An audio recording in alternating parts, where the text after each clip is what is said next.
Yo ho! What's going on, guys?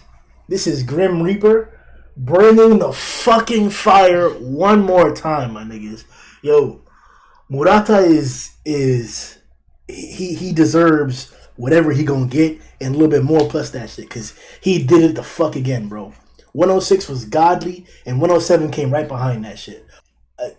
There's not much that I can say without fucking just gushing and nutting. So let me see what these heroes think, bro. What's going on with y'all boys?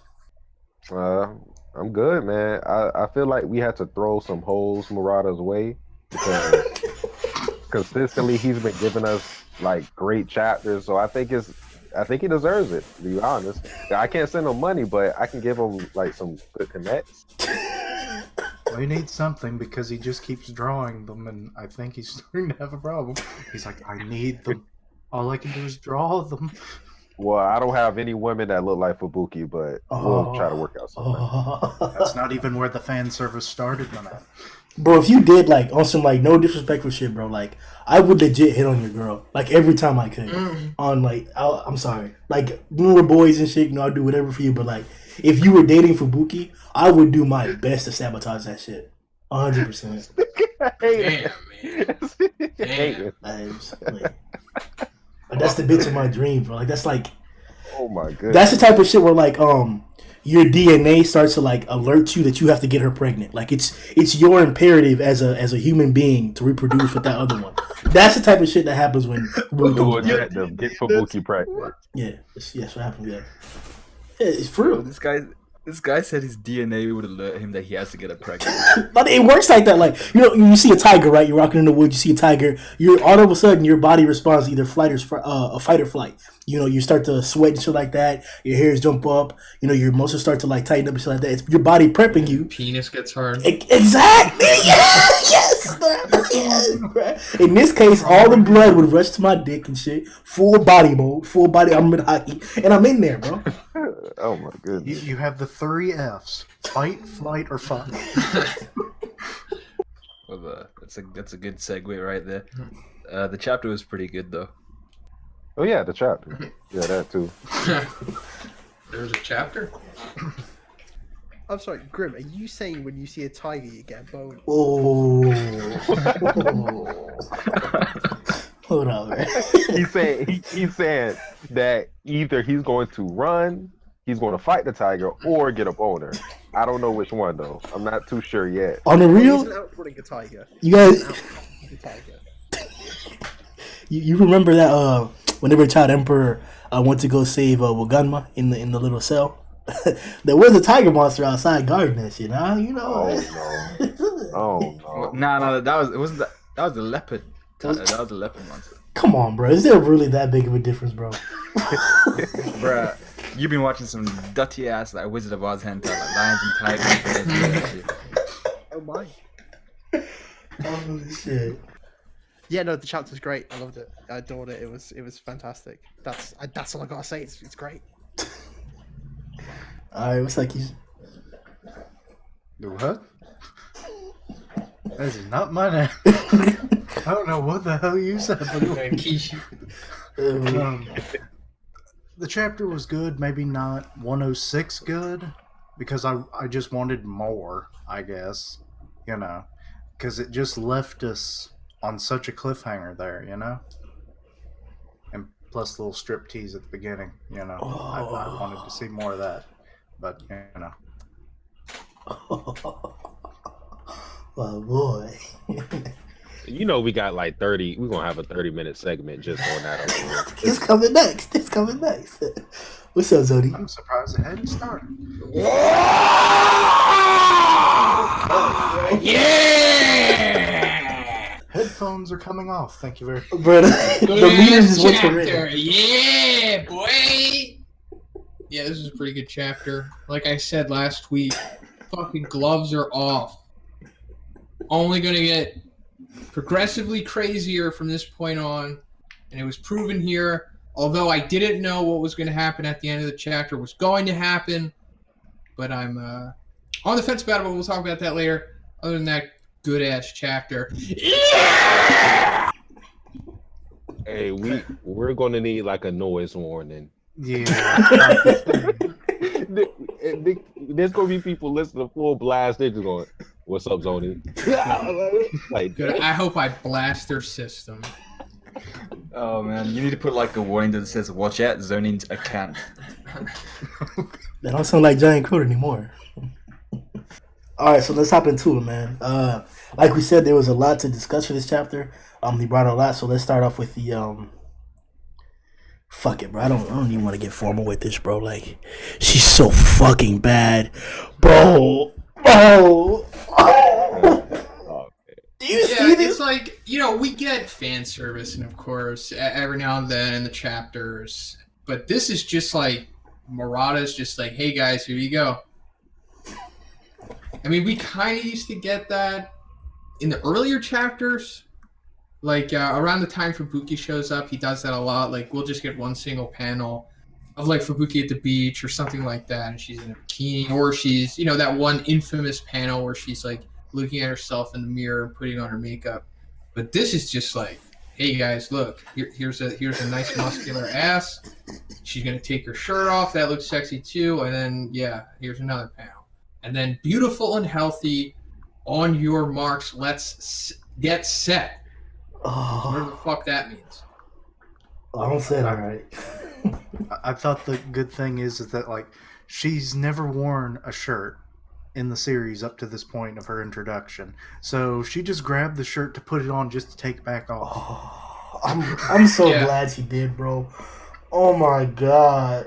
Yeah, this is definitely the best that she's looked in the series, in my opinion. Like, he put in some work on this one. Yeah, no, this actually made Mizuki my best girl now. So. Whoa! For me for a while. So. Whoa, this is. It's been close for a long time, and then after this, I was like, actually, yeah, she just takes it. man, what the fuck? Satsuki's not best impressed. Is it the hair? Is it the abs? I think it's the hair. The hair's super cool. You like him hairy then, huh? Oh god. Yeah, So, we like them with hair on their head. It's not that I'm not impressed, because I was. I think, like Shona said, this is the best Mizuki has looked. She looked a lot more feminine in this cover panel or whatever. I'm not denying the greatness. It's great, but I don't think I'm not just gonna forget about Fubuki. Like, I'm sorry. We had too many panels. She's had a body of work. I'm not gonna forget. I feel like people, because it's in recent memory, now people are saying Mizuki is better. Nah, nigga. We're not doing it. We're not doing this. When I was reading the chapter, like going through it, and I kept flashing back thinking about the cover page. It kept Flashing back. You were flashing back.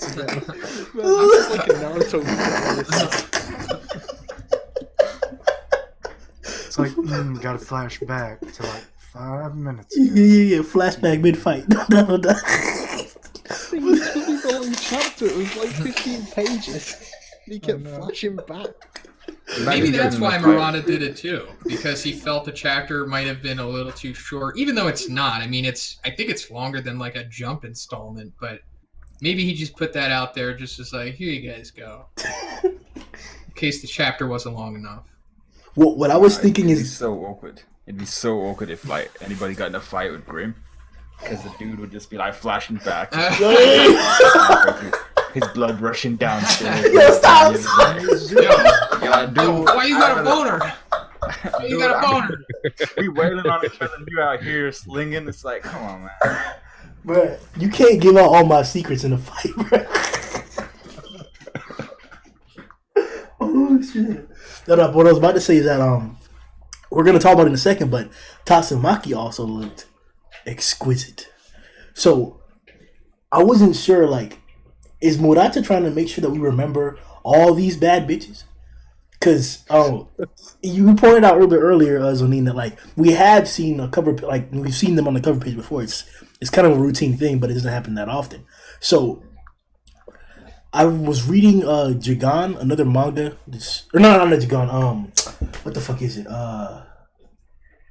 Oh damn, this one's it's like some weird one where like whatever the name of it is. They also have a bad bitch on every cover page. Every single cover page. It's the main one. It's like some futuristic shit. Fuck. I forgot the name of that shit. But it's like the guy died. He was saving somebody like on a train, and then he died doing that. And then him and the guy he saved got brought back to some like room or some shit like that. I don't know if the viewers that know what I'm talking about, you probably heard what I'm talking about. But is this like? Are we supposed to be comparing Mizuki and Fubuki or Mizuki and Tatsumaki? Like, is that the purpose of why she's on the cover page? Cause like, bro, like Tatsumaki looked bad as fuck this chapter, like bad as fuck, and we haven't seen Fubuki for like 7 to 8 chapters. We saw her last chapter. We saw her it was last. one panel. Yeah, but that wasn't Still anywhere saw near her as like, titties. but it, like you know, it wasn't this. No, I know what you mean. We haven't like seen her like prolonged since chapter 94. Mhm. So, do you think it's more so like the chapter length to address that, or just a sexy cover page? I think it's fan service because she was quite the what's the word? Someone who you like is just kind of a thrown in character, but then the fan base just loves them. A fan Real favorite. strikeout. There's like a term, but I can't remember what it is. No, that's absolutely true. Like when Murata was still live streaming, when he was animating chapter 94, everybody in the chat was like always just going crazy whenever he was drawing Mizuki. So he definitely knows. All right, bet, bet, because this is oh my god. I think most of the females that we've seen have been pretty exceptional. Besides, like really the older ladies or like Madame Shibabu or the fortune teller. I was just gonna say Shibawa. You know, she had a big ass mouth. You know what that mouth do? Hey, it's in play. The Mouth is in play. the girl with bells in her hair during the super tournament. I forgot her name. Linlin? Lin. Yeah, her. She's really she's cute looking, but she's not like super sexualized or like big ass titties, big ass, all that. So it's like Big ass ass. Big ass. So I'm like, these are obviously the front runners, but like, should we expect more later on? Like Mizuki came in kind of out of nowhere. She's already second and third place. So like, are we gonna get more badass females? Yeah, for sure. I mean, like, because we talked about this before, but One Punch Man is male dominated. There's not a lot of female characters, and there's not a lot of attractive female characters. So that the ones that Murata does have, he just wants to bolster them as much as he can. Because it's not like like One Piece or My Hero, where you've got mad females that you could just exploit. He kind of just has Fubuki, Tatsumaki, and Mizuki. And then up until about 8 months ago, he didn't even have Mizuki. Yeah. Killed Dos S recently. Oh yeah, and Super S too, but yeah, she's fucking done. Fuck, man. I'm waiting for your Mizuki backstory, bro. Yeah, should we do backstories for non-monsters? Bruh, it's gonna be like, how did she get so muscular? I wonder what she did. So she was squatting on her dick. There you go. What? Do not besmirch. You never You know heard how that? it's like when you're squatting, it's supposed to be ass to grass, but with hers, it's like ass to dick. Every stroke, man. No, that's what they say too. That whenever a female fucks a lot, her ass gets bigger. So you know what? Who knows, bro? It could be the squats. It could be dick. You don't know. We don't know, bro. It's my, Bruh, I'm gonna need like an article research. Obviously, Yeah, I'm gonna have to conduct a private study for scientific find this out. reasons. Science. Yeah. So everyone in the chat, how are you enjoying this talk about One Punch? For some reason, I don't think that would be the case, Grimm. But I'm sure we can inquire further. Yeah. We do our research and shit. Put our results together and shit. Compare the facts. All right. Well, there's some more to address about on that topic, but we'll get to it when we get to it. Up next on the agenda is Gyoro Gyoro. You know what? This is actually like the second, technically, maybe even the first official display of what she can do. So let's go all the way across. Your opinions on Gyoro Gyoro as a whole?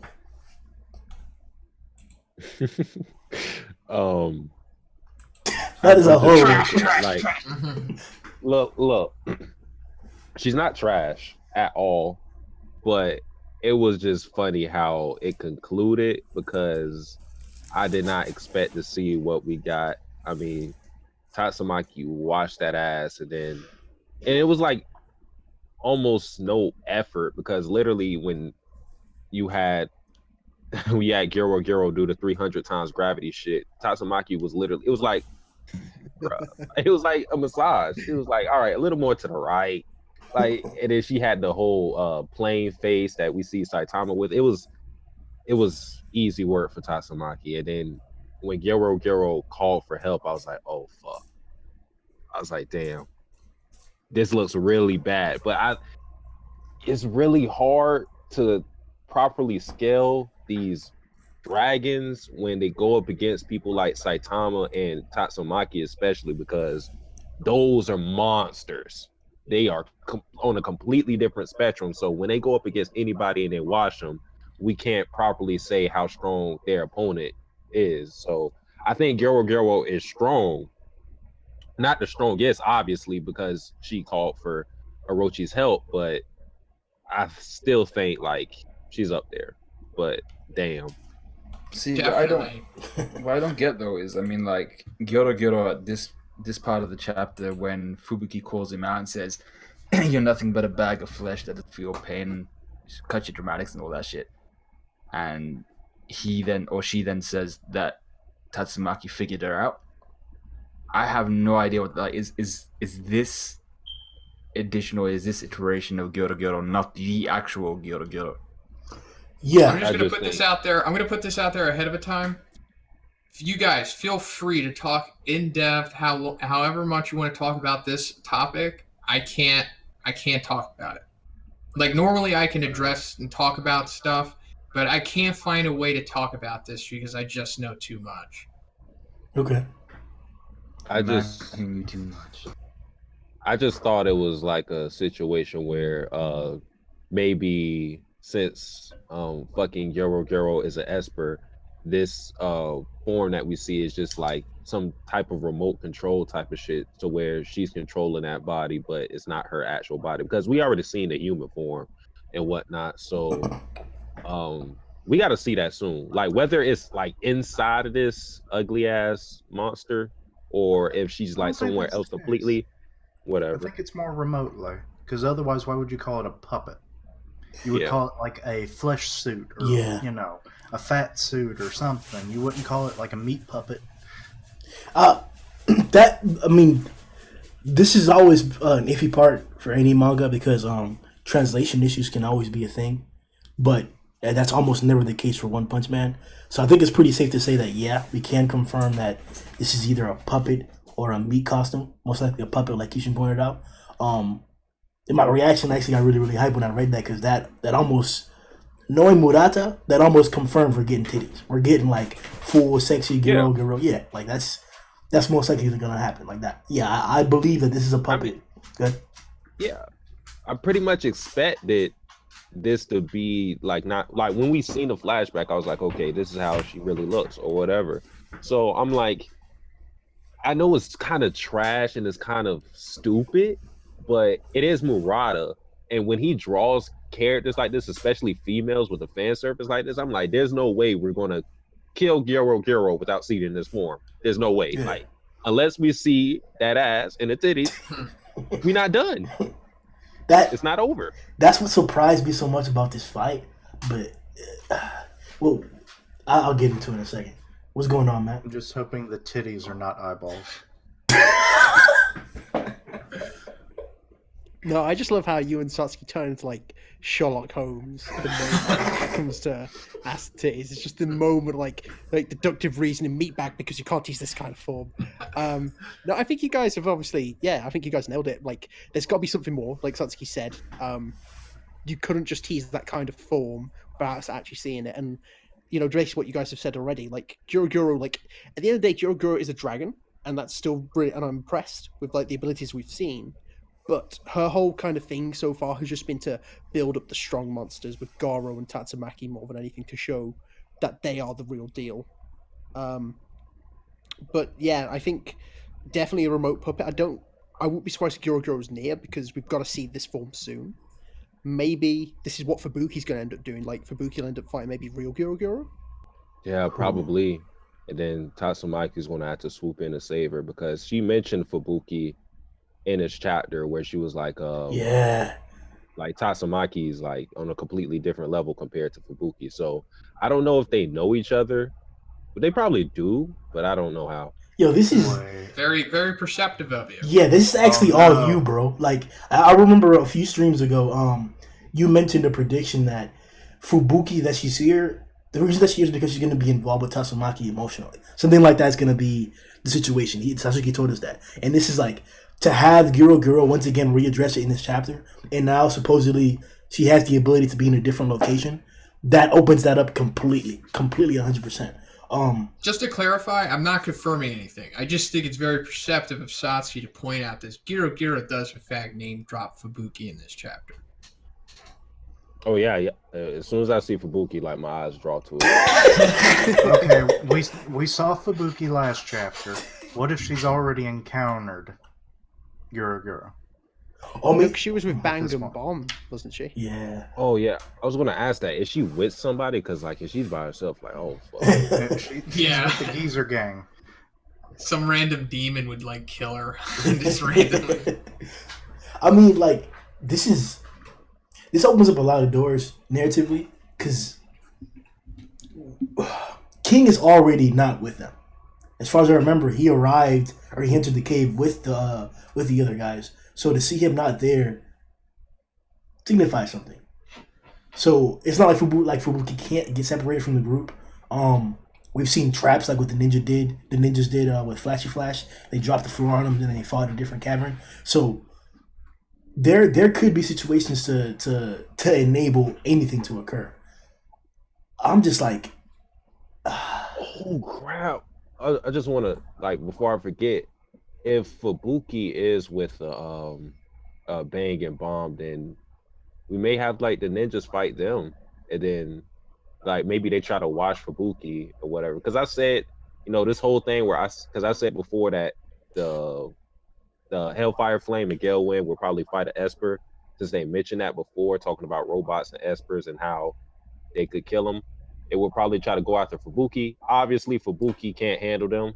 So maybe Bang and Bomb stay back to fight them off while Fubuki runs off and does her own thing. I don't know. That came to my mind. Very interesting, because they do fucking say that. And like I to this day I'm wondering like why did they specifically say that? Because it makes you think like, well, they're gonna run into an Esper, but if they do run into Fubuki, like they'll just decapitate her in like less than a second. So oh no, I guess they have to run into Tatsumaki, maybe, or maybe they run into Gyoro Gyoro, or maybe they job to Gyoro Gyoro. They job? What's that? They lose to her in order to establish how powerful she is. Ooh. Just quickly. Yeah, that's what I thought was going to happen. I want to say how balls Satsuki's been this whole podcast. Like, he's dropping knowledge every sentence he's doing. Like, yeah, it's Fubuki stuff. He's invested. It's the Fubuki stimulus package. But just quickly as well. Obviously, like, you got the idea of Fubuki fighting Gyoro Gyoro and Tatsumaki, possibly saving her. Don't you think that'd be too similar to when she fought Does, and then it had the set where she had to get saved by Tatsumaki, and then it'd make more sense for Fubuki to fight, to at least hold off Gyoro Gyoro for longer, to try and grow stronger on her own, because that's the whole thing that's going on with her, like trying to grow stronger without relying on others. Yeah. What? Go ahead. I was gonna say, when I first saw that moment, to me that was an instance of what we should see more examples of in the future. So her physically coming to assist her was just one example of her, like taking care of her sister. We also saw how upset Tatsumaki got whenever Sekingar announced that he was gonna call for Buki to assist him. So her overprotectiveness, I don't think is gonna be displayed in just one form. And if he does repeat the examples in which he displays Tatsumaki's overprotectiveness, I don't think I'd be fatigued by it. So it would really be like how she comes to save her. If it's like fucking Tatsumaki's getting her ass bust somehow by Gyoro Gyoro and Orochi at the same time because Saitama forgot to get fucking or take the cabbage out of the freezer or some shit like that. So he hops over there to grab the cabbage. Then Orochi just falls down on Fubuki, some shit like that, and then Tatsumaki has to hold them both off. Sure, as implausible as that is, I can see that. But I don't know, man. Maybe you're right about having the exact same thing happen. I think it will probably work out. I mean, we're speculating a lot of things, but if Fubuki ended up fighting the real body of Gyoro Gyoro, then I think that would be like the second time that we see Fubuki go all out because, I mean, against Does, maybe you could say she went all out, but I think she could have won that fight eventually. If Tatsumaki didn't show up, but I think before she went all out against Saitama, and obviously that was a reality check, and he gave her that whole speech of, you're not gonna have your boys to jump niggas all day. Like you have to get stronger on your own. So I think this will be that,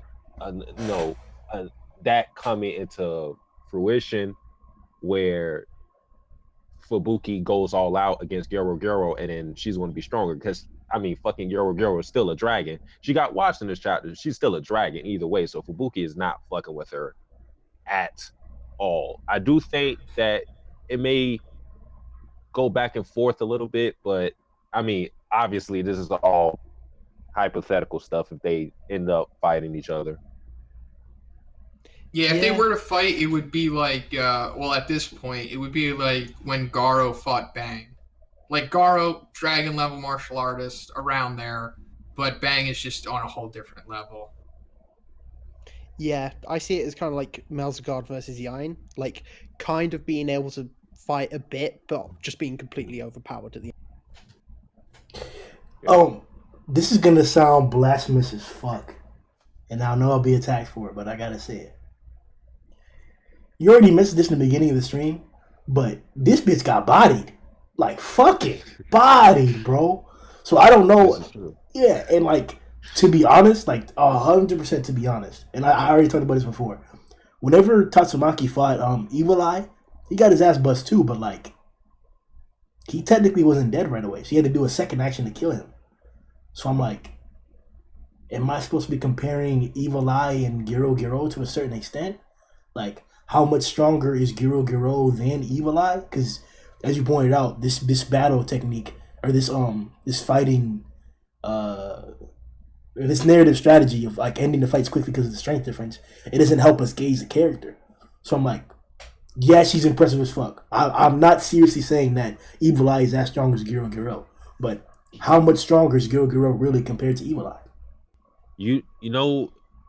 I kind of think of it in a little different way because I was kind of thinking like how strong is Tatsumaki rather than Gyoro Gyoro because with these S-class heroes, there's like a big difference even in the class. Like someone like Piri Piri isn't as strong as somebody like fucking Bang, obviously.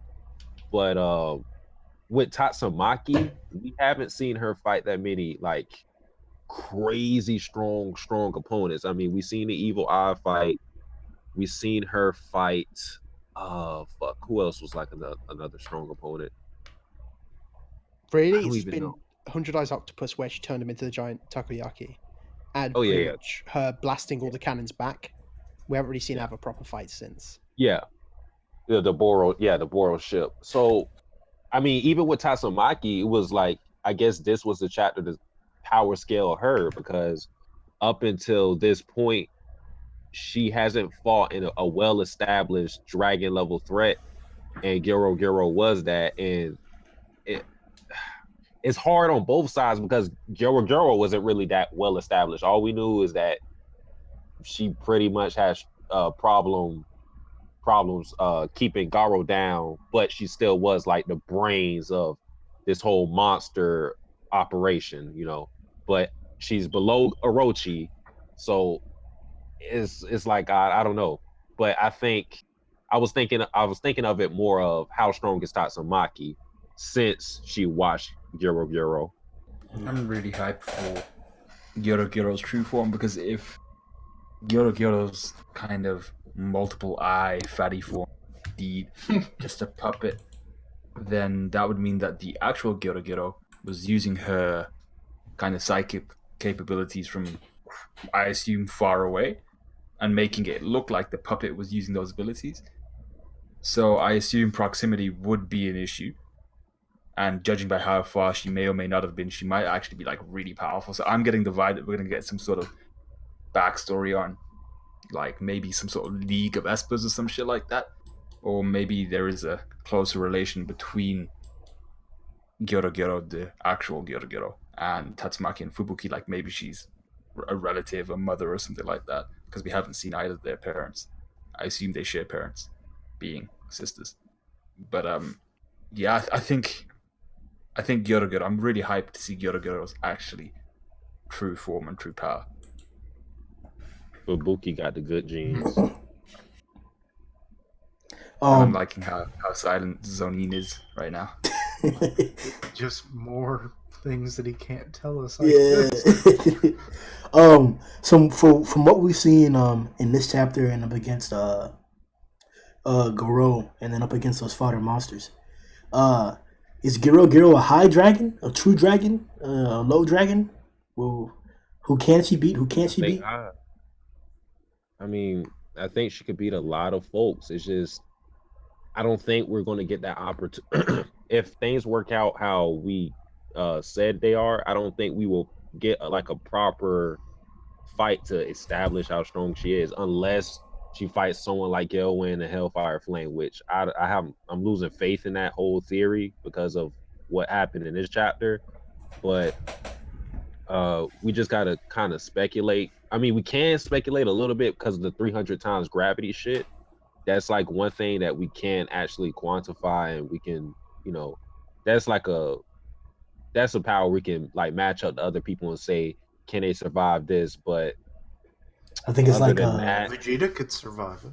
I think it's like 9.8 meters per second. That's how much you listen.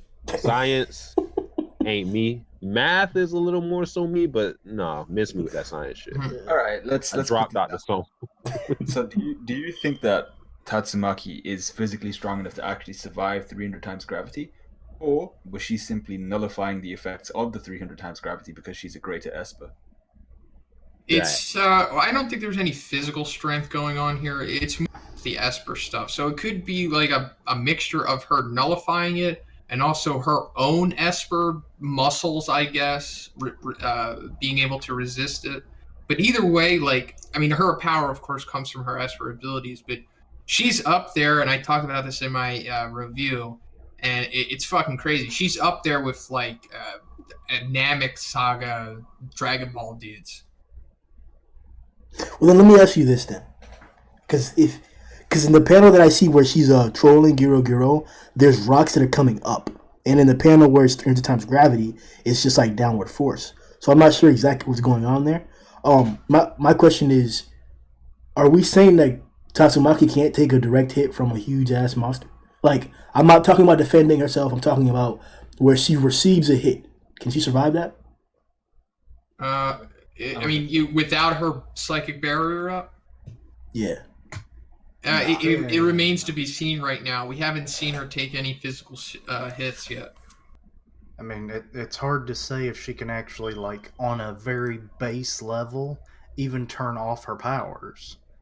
Like, there's always a barrier around her. Kind of like a support system, you know, like when the Green Lanterns, when they're just, like, casually flying, they always have the aura around them. Or just doing anything, they always have it because it's like so innate to their abilities. Well, that's what I'm saying. Like, whenever we see Tatsumaki throw rubble at Gyoro Gyoro and it pops her barrier, it like it was disgusting. Like the whole like the holes that are in her arm and shit. Like it looked gross, but like I'm simply saying like Rover, for example.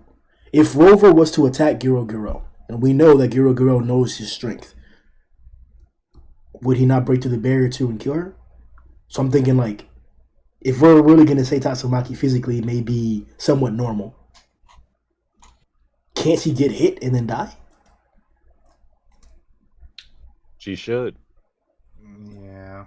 I don't know. Nothing tells us that without her Esper abilities, she's nothing more than just a small chick.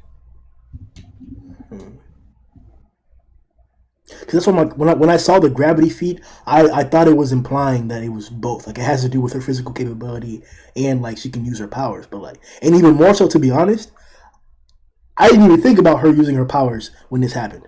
It was you, Sundown, that brought it up. I thought she was just like sitting there taking that shit because she bought that shit.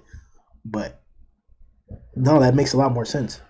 I'm actually starting to think that like her psychic barrier is more like just an aura around her. It's not like a bubble, like what we saw with Gyoro Gyoro. Well, she can make the bubbles too. Remember up against Evil Eye? She made that big ass one to stop his shit. I'm just saying, like, on a base level, like, it may not even matter if she projects it out or not. That might just be more of a thing of, like, oh, you're trying to throw stuff at me, and then she just projects it out, and then it just repels it. Instead of where it looks like it's not even hitting her or something. I don't know. So it's kind of like hockey, I guess you could say. Where it's, like, just a thin layer around her. We were discussing in the chat the other day of if Fubuki compared to most of the A class, she could probably easily make it into the top 5 or top 6 or whatever. I agree. That's it. Yeah, she would probably be right above the disciples. Okay, all right, and that's just from what we've seen so far in Sacred Powers, right? Yeah, I mean she Yeah. she fought Super S, and Super S is a demon, and she was somewhat successful against her. And I'm a fanboy, so yeah, bias. My question is, how much should we be valuing psychic powers? Like aside from Tatsumaki obviously being that strong, this is a different variance and example. And we have Garugan Soup as well. We have Gyoro Gyoro. I had this theory, and I still kind of have it, but people were telling me they disagree with it completely. I feel like Murata or One is downplaying psychic powers in One Punch Man. Maybe even compared to other series like Mob Psycho or whatever, but Saitama has mentioned multiple times that the people he's facing are psychic users. All they do is just throw shit. That's all it really is. Sure, it's fast, sure, maybe destructive, but he downplays it continuously. But then we all reasonably believe that Fubuki can be number 3 or 4 rank just by doing what she's done. So I'm like, how strong are psychic powers really? Should a person with an arrow not be able to fight a psychic? Should a swordsman lose to a psychic? Like, does a psychic have the advantage realistically in One Punch Man? Pretty much. In my opinion, I think being an Esper in this universe is pretty damn significant. I think it's, just in my opinion, of course, I think it's akin to like having a Logia in One Piece. Like you're already like have a significant leg up over everyone else, and you're way more powerful, and it's such a big advantage that the others don't. To me, it's one of those things to where like even if you aren't that great of an Esper, if you could just do something as simple as pick up your opponent, and if they're not like huge or something like that, then that alone will give you a big advantage, because then you can just toss them anywhere. They can't, you limit what they can do to you. And I think you have to, when you have those powers like that, it's hard to set limits on it. And some of the limits I see usually is things like stamina, the user being weak when they're in close range with somebody. So I think the fact that when you say Espers are being downplayed in One Punch Man. I think it has to be that way because without it, then Fubuki like would be like super strong, like S class level if we didn't have like certain limits on her powers. Also, I wouldn't say they're necessarily being downplayed. I'd also say it's like what this chapter was. It's like Gyoro Gyoro's tough, but Tatsumaki's that much more. So that when you use that comparison of Saitama, yeah, Saitama sees it as just throwing rocks, but this is also the man who, when Fubuki couldn't see Genos and Sonic moving, he was like, oh, they're just a bit faster, just everything's a lower level to him because he's that much. I wouldn't, just because of what we've seen from Tatsumaki, I wouldn't see the downplay because she can create like literal big tornadoes of just rubble and dust to fight people with. I think we haven't had a good chance to see a proper psychic fight though, to see what they can truly do. Okay, because like that's the exact argument that was used against me as well. The fact that it's Saitama that's saying these things, so that's the perspective, and I agree with that. That's the obvious point. It's just that like to see it addressed so routinely, and he's like, I don't know. It's hard to get the idea out because there's like several different things that are piecing in my head. But like, Zhoniin did a video a few weeks ago, or a while back, about the different regenerative capabilities that we've seen in the series, and he ranked them, whatever. So that's already one thing that Murata has done in the series, that multiple creatures can have the concept of regeneration, and the degree of it and their other traits combined is what makes them that level of strength. So to see a technique that we can all agree upon unanimously that it's powerful, you just lift somebody up who can't fly and then they're fucked. You can just throw a building at a swordsman and he's fucked type shit. To have that be so easy to beat people, like, why is he talking shit about these guys so much? Like I don't know, man. It may also just be that Saitama's kind of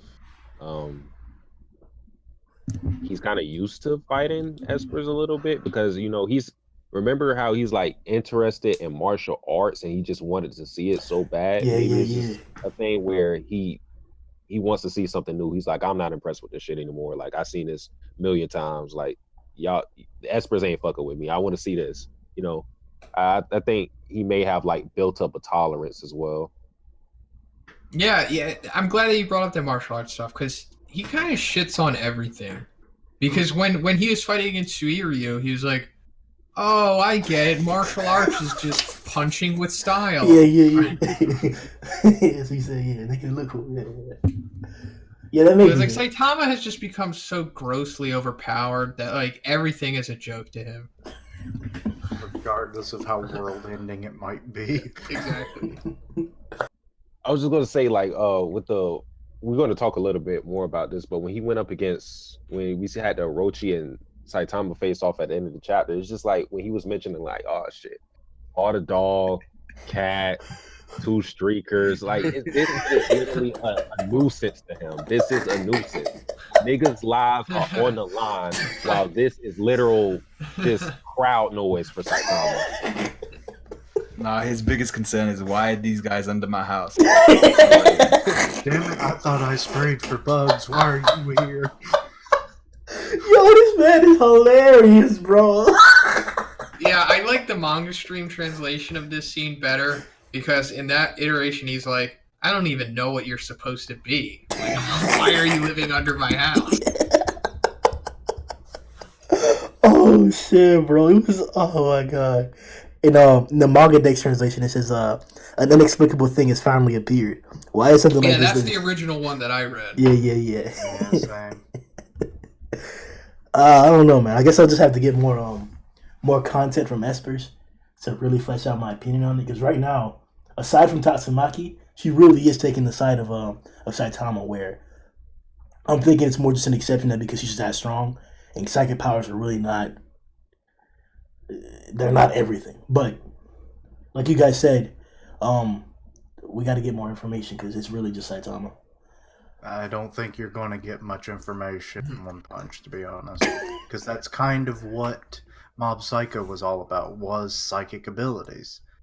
And remember, One Punch Man came out before that, so maybe one didn't quite know what he wanted to do with Espers as a whole. That's why we only got like a couple real Espers in the series, and And then it was like, oh wait, I've got all these other ideas, but I've already got a bunch of stuff in this one. I'll just make a new one. And then that's where we got Mob Psycho 100. Because I mean, mostly it's just like telekinesis. That's about all we ever see in this series. Yeah. Because it's the most like physical ability, I guess you could say. Because like it looks like a bunch of different abilities, but it's just one thing. Yeah. We never see any mind control or telekinesis or some shit like that, yeah. Nope. Yeah, I would like to see a Mob Psycho-esque Esper in One Punch Man. You know, like a physical one, but also has the psychic powers that are like amplifying it, so they can like fly and punch really hard, and then they have like that aura around them. Mm-hmm. And then eventually, like as Mob goes on, like the Espers can just pretty much do anything they want. Just like start making swords and shit. The next big plot point that I wanted to talk about is something else that was burning in my head. So this spans over basically almost all of One Punch. So Atomic Samurai walks up to Saitama and Genos, right? And Saitama offers his hand and he slaps it away. He says, "I only shake hands with the strong." Fuck out of here, boy. Ball. What the fuck are you wearing? Oh shit. Then several chapters later, King walked in the room. Everybody busts. Oh, King, you were doing that? I believe your ass. Facts. Tatsumaki got wet as fuck. On my mask, shut the fuck up. King came through, right? No, as much as we praise our Lord and Savior King, we know the truth that his physical prowess isn't in comparison to some of the other guys. They can't tell. It ain't compared to nobody. Gyoro Gyoro was literally quoted to be able to gauge the strength of monsters, giving out ranks and stuff like that. We even use a famous one to give Gyoro his current disaster level back when he was encountering the mouse and Showerhead and them boys. I'm a dragon now. That's why your niggas having trouble and shit. Then we have the examples of Boros and Orochi, who, on immediate observing of capability, they understood his immeasurable strength. Is there something inconsistent about noticing people's power and being strong? Or, because I can't say it's as clear as what I thought it was before, where it's like, if you're strong, you can call out somebody strong. That's not the case. Atomic Samurai isn't weak. Tatsumaki isn't weak. Flashy Flash isn't weak. They're not weak. But they don't know King's strength. They don't know Saitama's strength. But I think. Go ahead. Oh, go ahead. Oh well, no. Go ahead and finish. All right. So I'm asking, like, how should we make sense of being able to measure somebody's power? Is that of the strong, or is there just random factors that come into that? I think to the whole Boros and Orochi thing, how they immediately notice like, oh shit, they're strong. It's because, and also another instance of that is G4. Like when he didn't give a fuck about King, he was like, yo, I'm a robot. I don't feel fear. We gonna fade this shit right now. What you gonna do? And then King, he didn't want to fade. But I think to like others not noticing how strong King is, they kind of try to justify his strength because of his rank, and the monsters don't see the rank. They don't know. I mean, other than Gyoro Gyoro, most of these there are a lot of people that are conscious of the ranks and whatnot, but people like Orochi and Boros, they don't give a fuck about a rank. All they see is the literal strength. And with like, I think the biggest example we have of this, of like a hero trying to justify King's strength, is when we had that one chapter where Atomic was like, yo, King, cut this apple. And then King Whoa! What? How do you know about that? Yeah, I never heard of that shit before. No, I don't know what that is. We didn't have that. I thought that was like an extra chapter. Oh, niggas are slipping shit into your drink, bro. It's a web. You have been drunk, Satsuki. No, I swear to God. That's a webcomic chapter. Oh. I swear to God, I thought that was just like an extra chapter. No, I believe you. I totally believe you, but that's Nah, because I would have noticed that. I would have noticed that shitty yard immediately. So maybe somebody re-illustrated it because I've only seen the webcomic version. I've read it through. I don't remember any like interaction between an Atomic Samurai and King. There's nothing besides the acknowledging the strength. Yeah. Well, I do read from a ghetto site, so let me see. I'll try to look for it. If I find it and it's not like a spoiler or whatever, I'll try to post it. But continue with your point though, without that spoiler, my nigga. No, I can't because I don't know if that's a spoiler or not now. Yeah, might want to just avoid it just on. So yeah, I'll dial back until I figure out if this is like an actual extra chapter or not. All right. I'll look. All right, so just can we applaud Zhoniin on his freaking dirty ass cat? Yeah, I started hearing shit. I was like, wait, what? How'd you know that? Okay, this guy was getting some like PTSD shit going past his time. Oh shit, not today. It's like Grimm and his flashbacks. All right, what did you guys think about the whole acknowledging power dynamic? How does that actually work? Honestly, I just think it comes down to like you being significantly powerful, and you've gotten to this crazy ass level to where you're able to just figure out who the truly super ultra powerful people are. Like, there's only, as far as I know, 3 monsters, or I guess, yeah, just monsters that are aware of how powerful Saitama is. So the first one was Carnage Kabuto. Obviously, he's the one who fucking knew Saitama was just gonna kill him from looking at him. And then the second, of course, Boros, when he saw Saitama's immeasurable energy. And now we have Orochi. And this is just telling me that, like, just the strongest of the strongest are the only ones capable of really seeing Saitama for who he truly is. And that doesn't mean that Atomic Samurai and all of them aren't strong. They're just not as strong as Boros and Orochi. Here's a quick question, Zoe, to see if you can clear this up, because it's something I've been thinking about. Suiryu also had a similar thing in the super fight where he saw Saitama was like, you're strong, but obviously he's not on the same level as Boros and Orochi. What are your thoughts on that? That is true. Oh, no, that is very true. I reread that last night. It wasn't the same as these. Yeah, I was going to say it's not necessarily the same because he still wanted to engage Saitama. No, I meant as in like his phrasing was then like he had seen Saitama fight and he was talking about him one-shotting people with one punch and with a kick. He didn't know Saitama's strength like at all, like at all. That's why he challenged him like that. Like Shiryu did not. The only reason why Shiryu saw that he was strong was because of the punches, and that's why I don't want to harp back to this. Correct me if I'm wrong. Didn't in the audiobook, wasn't it Darkshine or somebody who beat Carnage Kabuto? Yeah, in the virtual genocide simulation. Yeah, see, that's what I'm saying. Like, it's inconsistent. Like, Carnage. No. But it stated that it took 15 minutes and Super Ally Darkshine at his full power to be able to defeat him.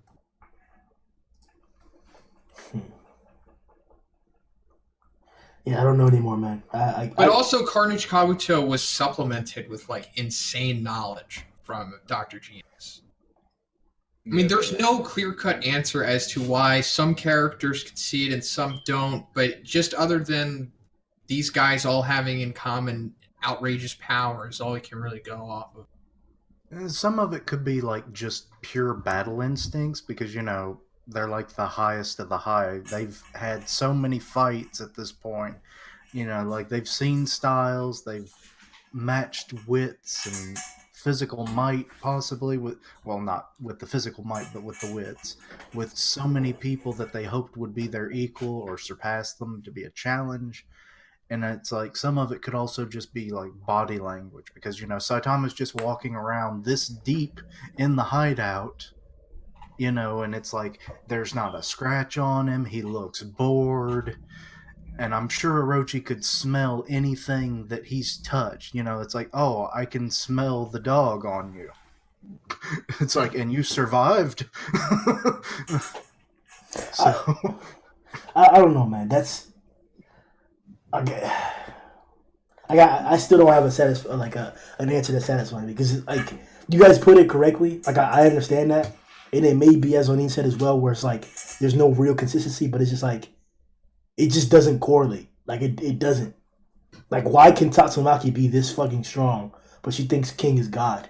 And why can Orochi just sense that Saitama is fucking god strength? But Well, King's whole thing is his implied ability. Like that is what King's thing is. It's he's lucky, but to a supernatural extent, to where everyone just will only see him as God, regardless of if he wants it or not. And Tatsumaki is just so about herself. It's like, oh, I'm the strongest. She even says that it's like, oh, there's some strong S-class, that came along with me. Though they're nothing like, close to me. She's nothing but an ego trip. She doesn't want to acknowledge anything. So it's like, I guess that barrier is maybe acting as a bubble for her where she doesn't sense anything anymore. She doesn't use instinct for her fights. So she's like, well, Exactly. Like when Boros' ship falls down and Saitama like kicks himself out of it and he comes out of there, she's like, wait, what were you doing in there? And then she never really thinks anything else of it. I also believe is the fact that first I want to say showing that was a spoiler. Like I don't know how the hell I read that. It's all good, man. I gotta start reading off these ghetto sites. Shit happens. bro, did somebody redraw that, bro? Because King was trash. No clue. But it's good that you at least just saw that, because it's not like a huge spoiler as where you're finding out what happened with the story, I think this was like a year ago when I was just like looking up the chapters, like just like Googling the chapters, and I think I read that. I don't know how, but Google's not the best, most accurate thing when it comes to, I key in this very specific thing and it gives me something completely unrelated. So, you can't really go on that. Yeah, reading from apps, bro, that shit was horrible. Go ahead. Yeah. Oh shit. Oh yeah. Was what I was going to say about the whole, knowing how strong King is. I think it's also the fact that when these monsters are gauging their strength, is like because they're in the heat of battle, and as opposed to like with King and everybody assessing how strong he is, it's like he's just walking in there. Nobody's really trying to see how strong he is. Nobody's really testing him, and even when they do, it's always something like.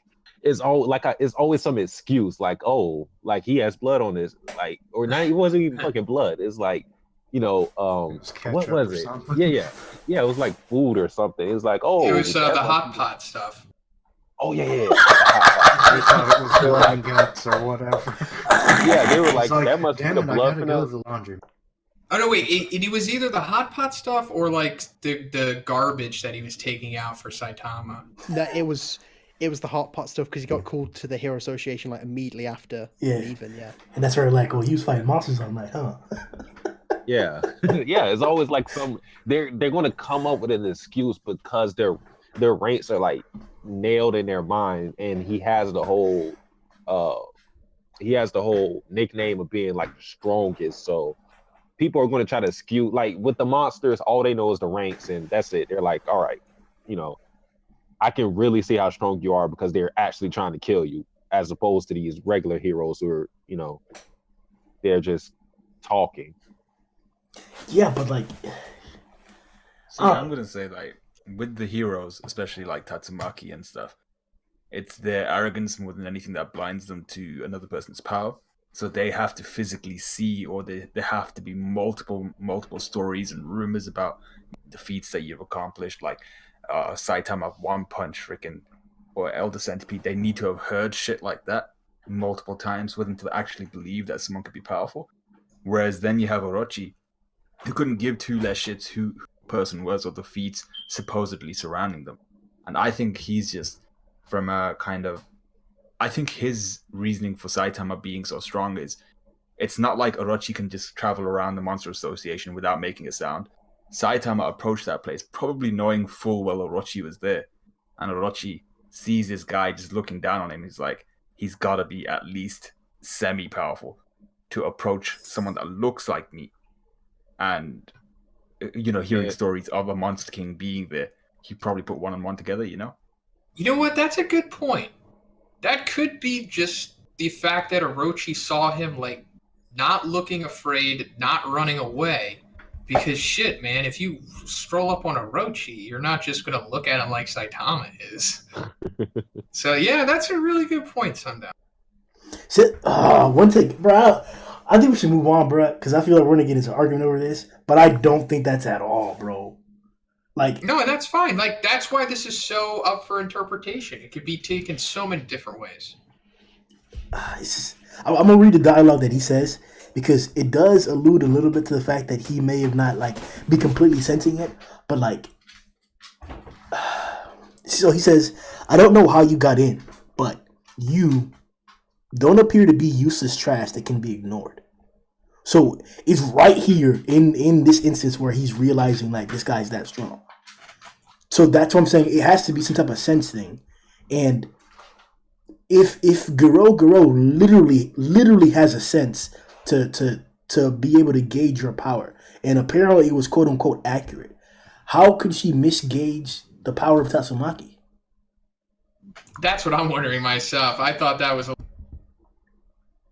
that Gyoro Gyoro was like so dumbfounded by how powerful Tatsumaki is. I'm like, what? How does that make sense? And how does it even make sense that you're comparing Fubuki to Tatsumaki? Yeah, that on that point, I agree with you. That seems like a more of an inconsistency because I think especially Tatsumaki, you know, even when the fight started, Gyoro Gyoro supposedly wasn't at her full strength, and I'm like, you're fighting fucking Tatsumaki, rank number 2. Like, nigga, what are you doing?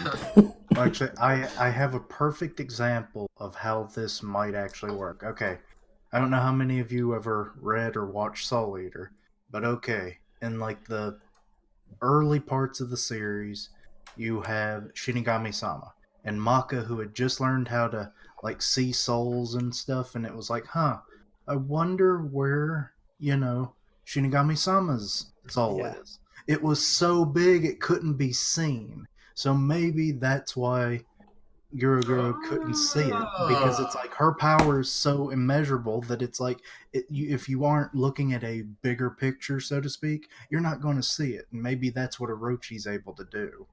See, but in that situation, surely you'd be more wary than anything. If something came up as a black patch, you'd be more wary of whether they'd be powerful or not. I think it might just simply be that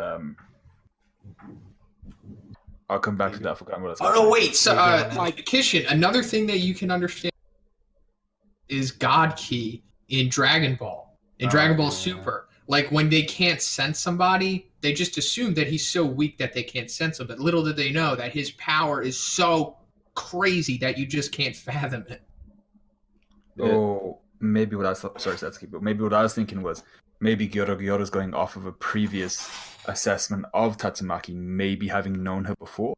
So maybe Tatsumaki wasn't always quite so powerful as she is now, and she kind of just assumed she'd be as powerful as Fubuki, maybe based off of like when she was a child or something like that. Maybe they knew each other back then. Kind of building into that backstory. Yes, sir. I'm gonna make this backstory. Hey, I'm liking it so far. It could be interesting. So they were No sweating. semen or dicks yet, so it's They were sweating playing volleyball, like, you know, the school kids, right? And then It's like, okay, hit the ball as hard as you can, but don't touch it. and then Tatsumaki slipped and got some sand in her eye, but then Gyoro Gyoro slammed the ball down. She didn't realize that happened, so she hit her in the face. Tatsumaki got so mad and she grabbed the ball with her psychic powers that were new, quote unquote, and slammed Gyoro Gyoro in the face. And she flew back quite far, and her titties popped out and shit. So What a twist. listen. Gyoro Gyoro got so bad that her titties got exposed and shit that she held a grudge against Tatsumaki this entire time. No, maybe That's the it. titties got obliterated. Like the impact first busted the top open, but then her titties are gone. And then he had to replace them with eyeballs. And then this obsession with, like, I must acquire more psychic power. Eyeballs, all over body. And then it's like, bam. Did the Meat eyeball puppet. form remind you guys of anything? It reminded me can't of do something. this. the Thousand what? Iris Restrict.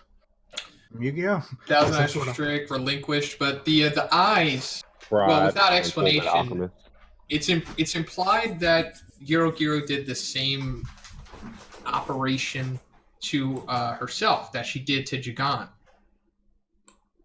Wait, what? Operate what? There's where Okay, so when Jigan is revealed, oh wait, did that was that never explained in the chapter? No. Oh shit, dude! I have.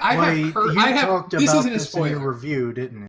Yeah, and I assumed that So this it's was like, like this is public for me. knowledge from the chapter, but like I'm seeing that I'm cursed with knowledge here.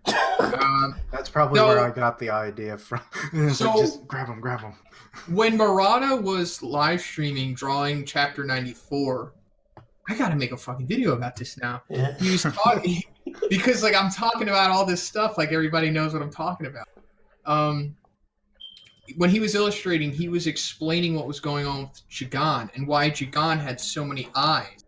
So apparently, Gyoro Gyoro took mad eyes from all like a whole bunch of espers in the world and implanted them into Jigan to make them more powerful. Who is Jigan? The dude that Tatsumaki fights, Evil Eye. Because Yeah, that Evil was Eye.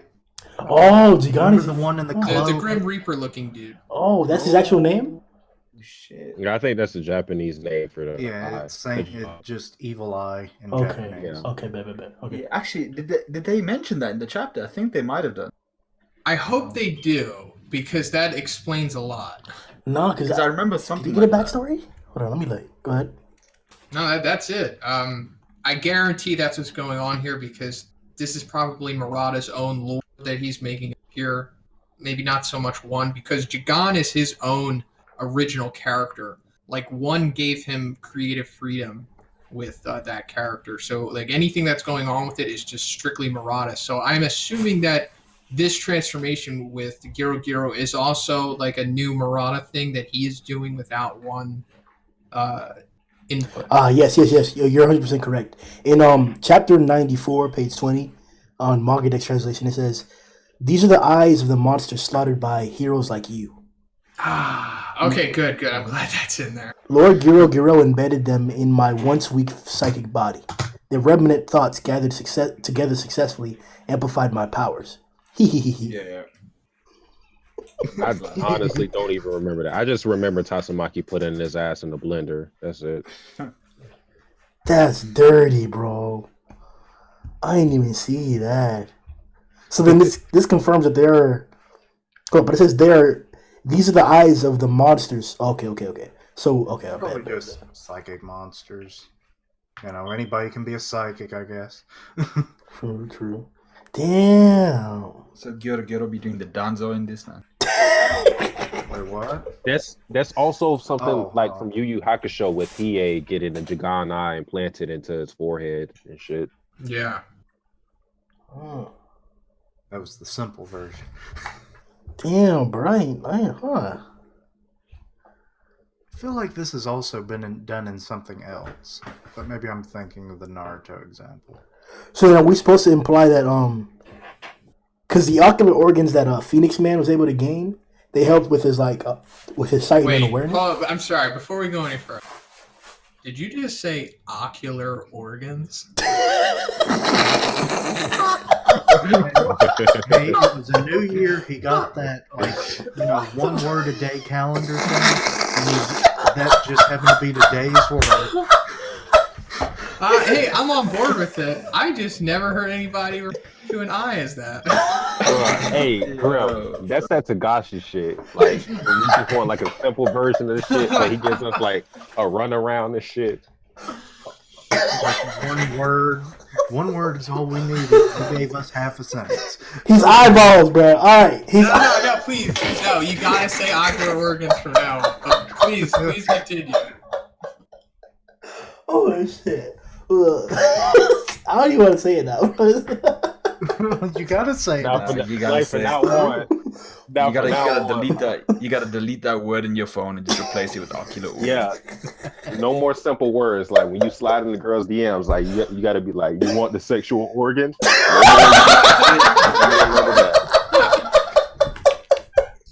Want this reproductive organ? Our genitalia could be compatible. Let me feel that orifice, girl. All right. So I'm saying, so Phoenix Man, he grew head testicles and shit, and they helped him. They helped him see better and shit. But with that backstory, are we supposed to is that supposed to imply that Gyoro Gyoro, this is her super strong form because she has more eyes and shit? Yeah, definitely.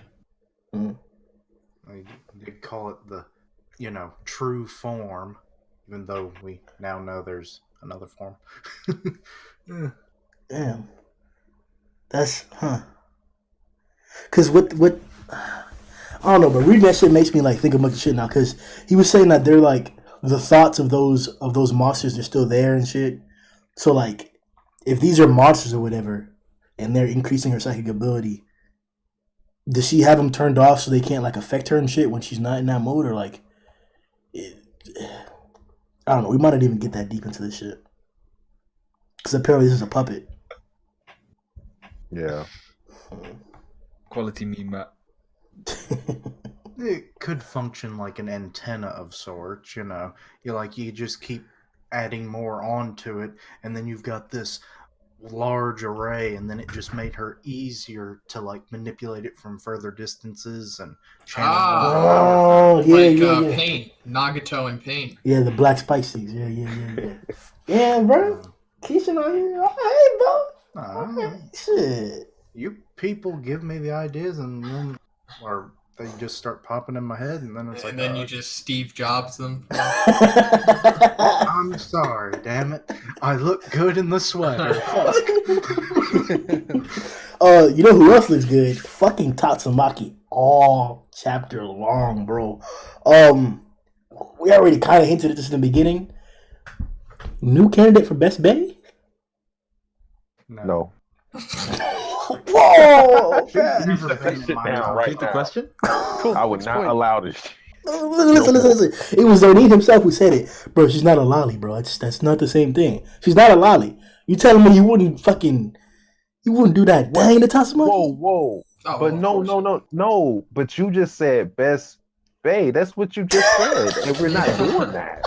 I didn't say whether you would smash Tatsumaki or not. It's you when you said best. That's when I was all for it. Look, she's strong as fuck. She's beautiful. She could probably like fucking give you a hand job from across the state and shit. Like, Wait a minute. He can do all of this. I can see that Grimm has been reading more than just the manga. And there's some fan fiction mixed in. The one hurricane cannon material. Yeah. oh, I'll put somebody onto that, bro. Somebody joined the Discord was asking about One Punch Dojin, and I put her on. Good man. Oh shit. Doing God's work out here. All right, so it's finally time for the main event. Caped Baldy. So immediately after recording my live reaction, I just had to start the hashtag and it's steamrolling. Is Orochi dead? You Oh. mean by next chapter? Because he looked pretty alive. It's like, did you get a special additional page that just nobody else was getting or something? Hey, bro, you already know what we gotta do, but like it's like, all right. So I've heard nothing but divisive input from everybody. It's all on different sides and shit. So we're the leaders. So let's give our opinion to start it off. Cape Baldy versus Orochi. What's gonna happen? Is he gonna leave? Is he gonna beat his ass real fast? Is the arc over? Overall thoughts on this situation, Matt? If you lead the way. Yeah, sure. I wonder why me. Yeah, I think Orochi's getting one punched, and we're gonna see the end of him. Do you want me to give why or just Everything, else think? everything, bro. Everything. Yeah. Okay. So just how everything else has gone in the series, it's the formula for One Punch Man. Is heroes show up, monster shows up, which just towers over everything, and then Saitama shows up and one punches them. We've seen it time and time again. Cobra Infinity, Deep Sea King, Goketsu and Bakuzan, Rover from last chapter as well. These big threats have always shown up, and then Saitama's just one-shot them. Same with this one as well. And my only argument against it would be obviously how he acknowledged Saitama's strength, but Carnage Kabuto did a similar thing. And in comparison to Saitama's other fights, where obviously he's up against Suiryu and Boros, like they had something to offer him. So Saitama sympathized with Boros and how like his feelings of loneliness. And Suiryu, like he wanted to see what martial arts was about, whereas Orochi's got nothing to offer like this for him. Orochi's just a monster. And Saitama's not shown like any kind of remorse towards monsters. So the most I could see this going is a Carnage Kabuto style where like Orochi hammers him down with everything he's got, like everything, and Saitama just one shots him, and then maybe that gets Saitama out the picture because then everything could be. It's a bit more of a wild card now that Saitama's gone. Let me sidestep the question a little bit. I think I'm gonna answer it, but I think we're getting too much too fast because I feel like because we already got Tatsumaki and Gyoro Gyoro and Saitama versus Orochi, and it's kind of like either with the next chapter we're going to conclude, well, not conclude, but expand on these fights, and maybe it's going to be a one punch. I don't know yet. I'm still thinking about it, but either way, I'm scared for this arc because it's like if we're getting these fights. If we're getting these fights right now, that means that the stuff that's going to happen, because if we go to these fights next chapter or whatever, that means the stuff after is going to be less exciting. Because like, how do we go from Saitama versus Orochi, Tatsumaki versus Gyoro Gyoro to fucking Devil Long Care and the Disciple? It's kind of like, what? Well, I mean, we've had that before.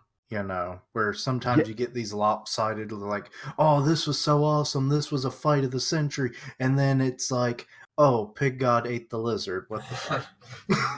Yeah, but I feel like it's not going to be the end of the arc villains yet, because I feel like that person's going to be Garo, so it's not going to be completely over yet. But I feel like these are like the prime monsters that we've been waiting for. It's kind of weird. It would be weird if because it goes both ways. Even if we next chapter we go to the Devil Long Care and stuff, and we don't finish the Saitama and Tatsumaki fight, then it's kind of like we're putting the stuff that we want to see on the back burner, and you just teased it, and we're just going to be waiting for that to happen. So I don't know. I feel like we're in a weird predicament. But to answer the question of how it's going to go, I think it's going to be a prolonged fight, I believe. I don't think it's going to be a one punch.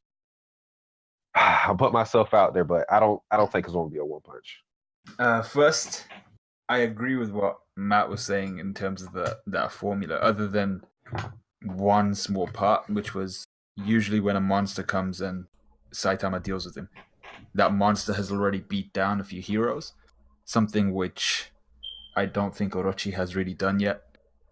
So that's the only part of the equation I think is missing before Saitama gets involved.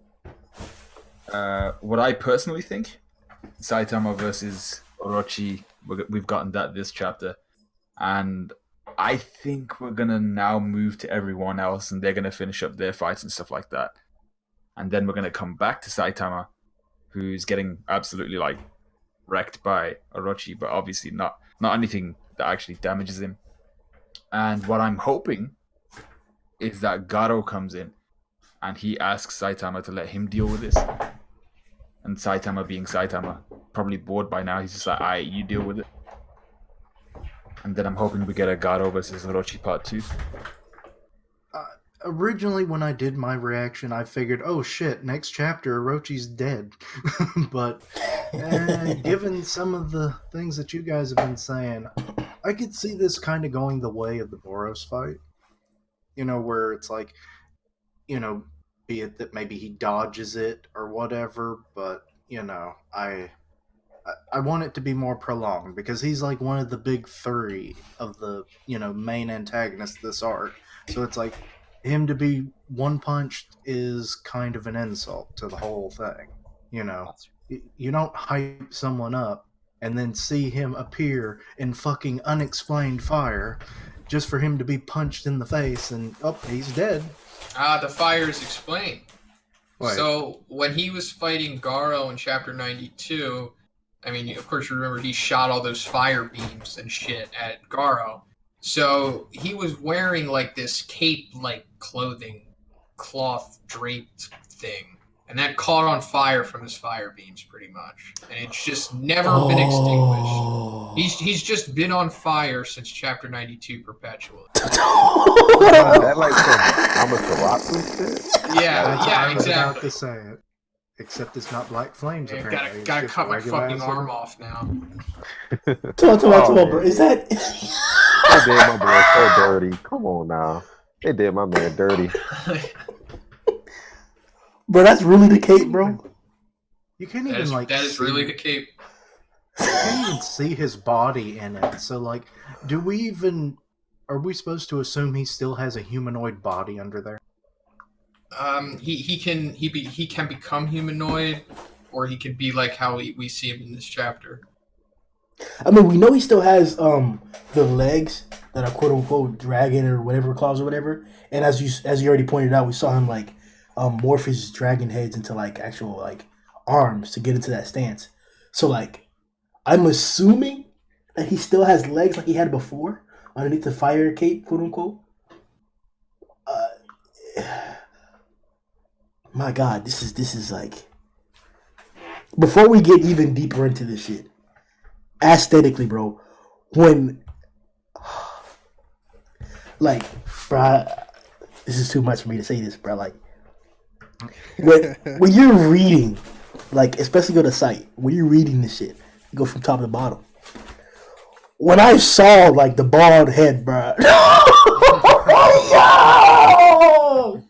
nigga, everything changed, and then like when I flipped the page and I saw the like Orochi exit coming up, I wasn't sure what it was. I was like, nigga, is that Orochi? But I was just in disbelief. Like, one thing that I was complaining about this week is the fact that not only Zhoniin, but literally everybody else, and I'm not sure if they were webcomic or not, were talking about Orochi versus Saitama. Before any spoilers came out, before anything came out, they were talking about Orochi versus Saitama. Or not Orochi, Tatsumaki versus Saitama, versus Orochi. How, because Gyoro Gyoro is confronting him that Orochi might come into the picture, or let's talk about Orochi, a woman situation. So I was like, what the fuck are y'all niggas doing? Like, she's up against Gyoro, not Orochi. I know that Orochi usually handles things, but she said she was holding her strength for a fight later on. This is that fight. So I was like, okay, there must be some spoiler shit or something going on there. But then I remember Zhoniin told me that Orochi isn't in the webcomic, so it's not spoiler territory. Then she literally calls for his name. She says it. She's like, Orochi, come help me out. Also, I was pissed. I was like, what the fuck? These niggas predicting this shit was going on. And she didn't come. And then, like, this happens, bro. Like, just the panels of the dragons, like, crawling upward. And then, like, Saitama's right there in front of them. And, like, the wind is blowing his cape up. Like, bro. Saitama, like, as badass as Orochi looked in this picture, Saitama looked raw as fuck, dog. Nigga, Saitama about it, bro. I'm sorry, I gotta put it out there. Saitama's that nigga, bro. Murat did an amazing job. I just imagine like how this is actually happening, like, you know, climbing his way up through the Monster Association, and all of a sudden he just stops and then looks down and sees Saitama. Oh, I can't ignore you. Oh, I just imagine the wind, bro, as the dragons are crawling up, just like wind flying everywhere and shit, loud ass noise. Like, I think it's more heat rising that's causing his cape to flurry. 'Cause, I mean, look at the giant fucking fireball that's coming out. and like, oh man, like there's just so much aesthetic in this chapter. Like the Mediterranean base or subterranean base looks that much fucking bigger now because Orochi's over here crawling up it and shit. Orochi's dragon designs are fucking like Murata. You did it again, bro. Like, this is crazy. So I'm gonna be thoroughly disappointed. Unlike I really have been with this series ever, I guess.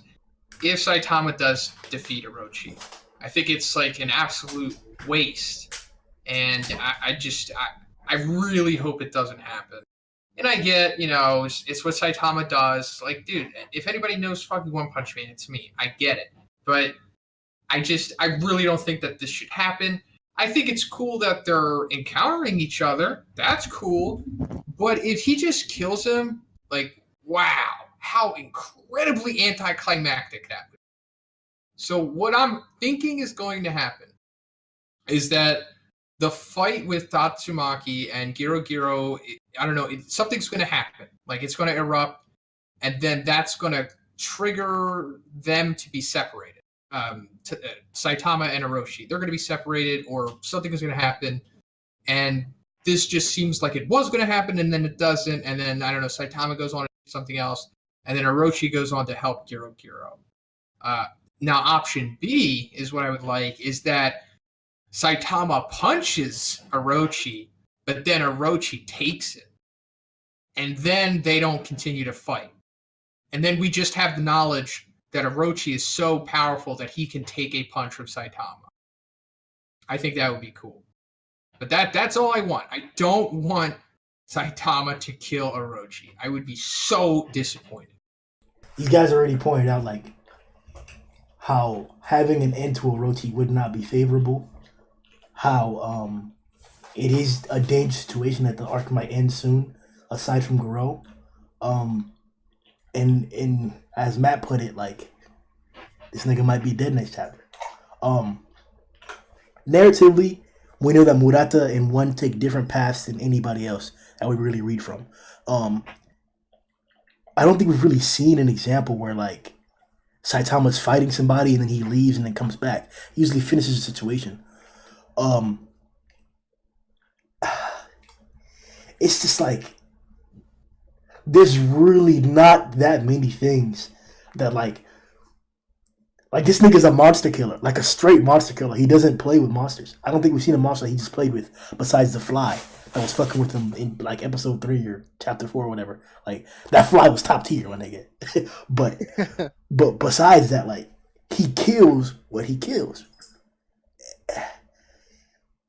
This like, when Zhoniin put it, like, it'll be a huge disappointment. Like, everything has been leading up to, like, something around this point. Like, he's, if not Gyoro, which, you know, obviously, you know, all the obliviousness aside, we know from the webcomic stuff that Gyoro is going to be a huge villain later on. We don't know how it's going to turn out, but we know that for sure. He's going to be a huge villain later on. So, I was kind of juggling the whole thing where Gyoro's going to fight Orochi or whatever. You know, get revenge or whatever. Some shit like that. Some case where, like, it's not going to be as easy as what it is. But then Saitama cleared the entire shit, bro. The entire Dark Matter Thieves ship, cleared that bitch out. All of it. Done. Every single piece. All them niggas dead. Gone. Completed. Squashed to one punch. Done. All them niggas. Besides Melzigard. We've already seen, whatchamacallit, Phoenix Man encounter somebody. So that's the Melzigard, quote unquote, if you really want to call it. It's not unprecedented to see Saitama clear out the entire fucking basement and shit. That could be a thing. As bullshit that would be, he's done it before. And I'm kind of getting fucking scared. Rover, Neon, who else is going to be next? I mean, Goketsu was a big one. Goketsu? Like, I was really disappointed when Saitama took care of Goketsu, because the lead up to that, all I was thinking about was like, whoa, what's it going to be like if the S-Class Heroes fight against Goketsu? But nope, never going to fucking see that. EC as well? Even kill Nean, so that's not really an issue. Yeah, but we saw the encounter. We know what's going to happen. Like, he's one that is, like, he's the only thing that's giving me hope for, like, for the executives not to be killed by him. But, like, it's, besides the little foreshadowing too that people are, you know, talking about, something like, oh, this guy uses these weapons so he might fight this guy type shit, right? Besides that, there's nothing saving any of these niggas from getting ate up by Saitama. There's not one thing. Not one thing. So I'm like, this really could be the turning point. Saitama could really kill Orochi and then kill the rest of the executives along the way. Hey, you know how Orochi survives this? He just has to tell Saitama like he's like a pet or some shit. And maybe he'll kill him. Yeah, where is your owner?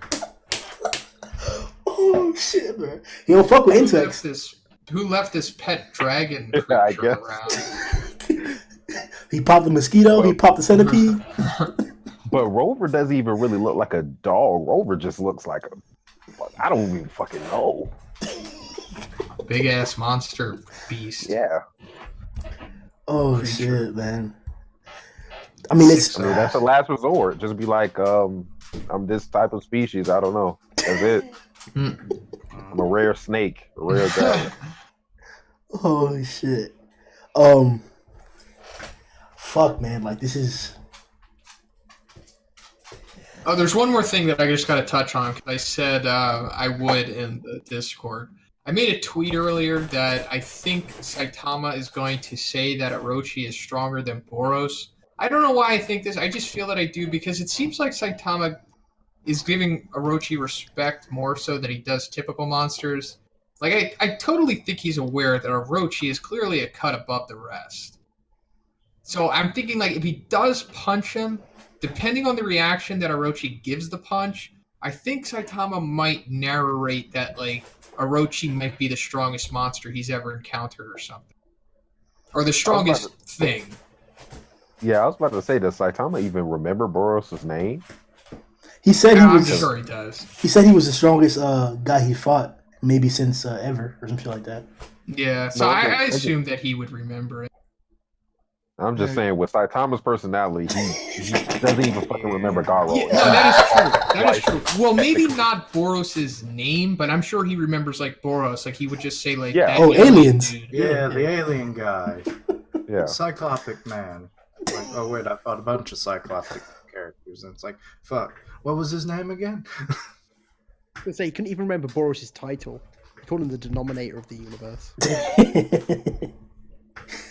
Yeah. Yeah, that's right. Yeah, it's a denominator. Dude, it's gotten so bad with that people literally thought that was Boros' name, and they got mad for saying that he was the Dominator and not the Minionator or whatever. Alright, I'm not even going to correct you. Just go thinking whatever you want. But can one of you clarify something for me? Because you know me, I'm always forgetful. Did Saitama even know about Orochi at all before their meeting? Like, has the name been told to Saitama by somebody at this point? I don't think so. No. I think his only kind of knowledge that there's something going on has been just feeling the earthquakes underneath his house. He doesn't have a clue about anyone. He just knows something's going on down there. That's all it is. Okay. Because, you know, I know that he's not an S-class and everything, so I figured he might be not as privy to be given information, but, you know, I mean, look at some of his buddies. They're, it's like, surely someone's like, hey, you know, like Genos, it's like, oh, hey, master, like, there's this giant snake thing named Orochi. We're going to have to go fight that thing. They did mention... Sorry, apart from Metal Knight, does anyone else know who Orochi is? Yeah, well, the first person to discover it was, well, other than Metal Knight, was Child Emperor, and then he told everyone at the S-Class meeting in Chapter 93 about him. Okay, yeah, I remember that. Yeah, because even Tatsumaki mentioned it. Like, she's like, oh, yeah, I remember it.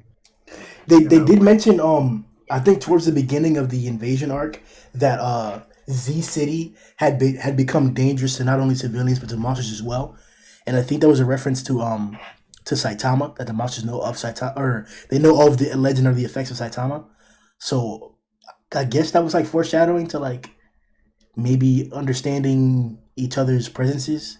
I don't think Orochi or Gyoro Gyoro ever referenced the Z City area though. So that was just lower scale monsters. Yeah, I was gonna say, do you think there'll be a come full circle moment for Saitama if Orochi pulls out some martial arts or something? Well, like he condenses himself down to more or less what he used to look like, but with like Orochi elements, and then he just starts. It's like, okay, my true form has been revealed. I'm going to kick your ass. You're a champ. Somebody yeah, the fancy fighting. I remember that. What are you talking about? So somebody either, I think early in the stream or in the Discord, mentioned about the water, the carbonated fish shit, like Orochi. It could be some shit where like, cause he's seen it, it'll be trash to him. That's what I'm thinking most likely because of the scenario. Cause like Zhoniin pointed out, he wasn't that impressed with the martial arts shit, and to see more martial arts, Like, this is like the only person where like Orochi gaining martial arts doesn't really fucking matter against like anybody else. Like if it was the whole coalition of heroes teaming up like we thought it was gonna be for a certain while, you know, seeing fucking Atomic, Tatsumaki, Darkshine, Zombie Man, Flashy Flash, Drive Knight versus Orochi type shit. Sure, the carbonated fist could do something against them niggas, but like, I only see Saitama laughing at it right now, bro. Oh yeah, totally.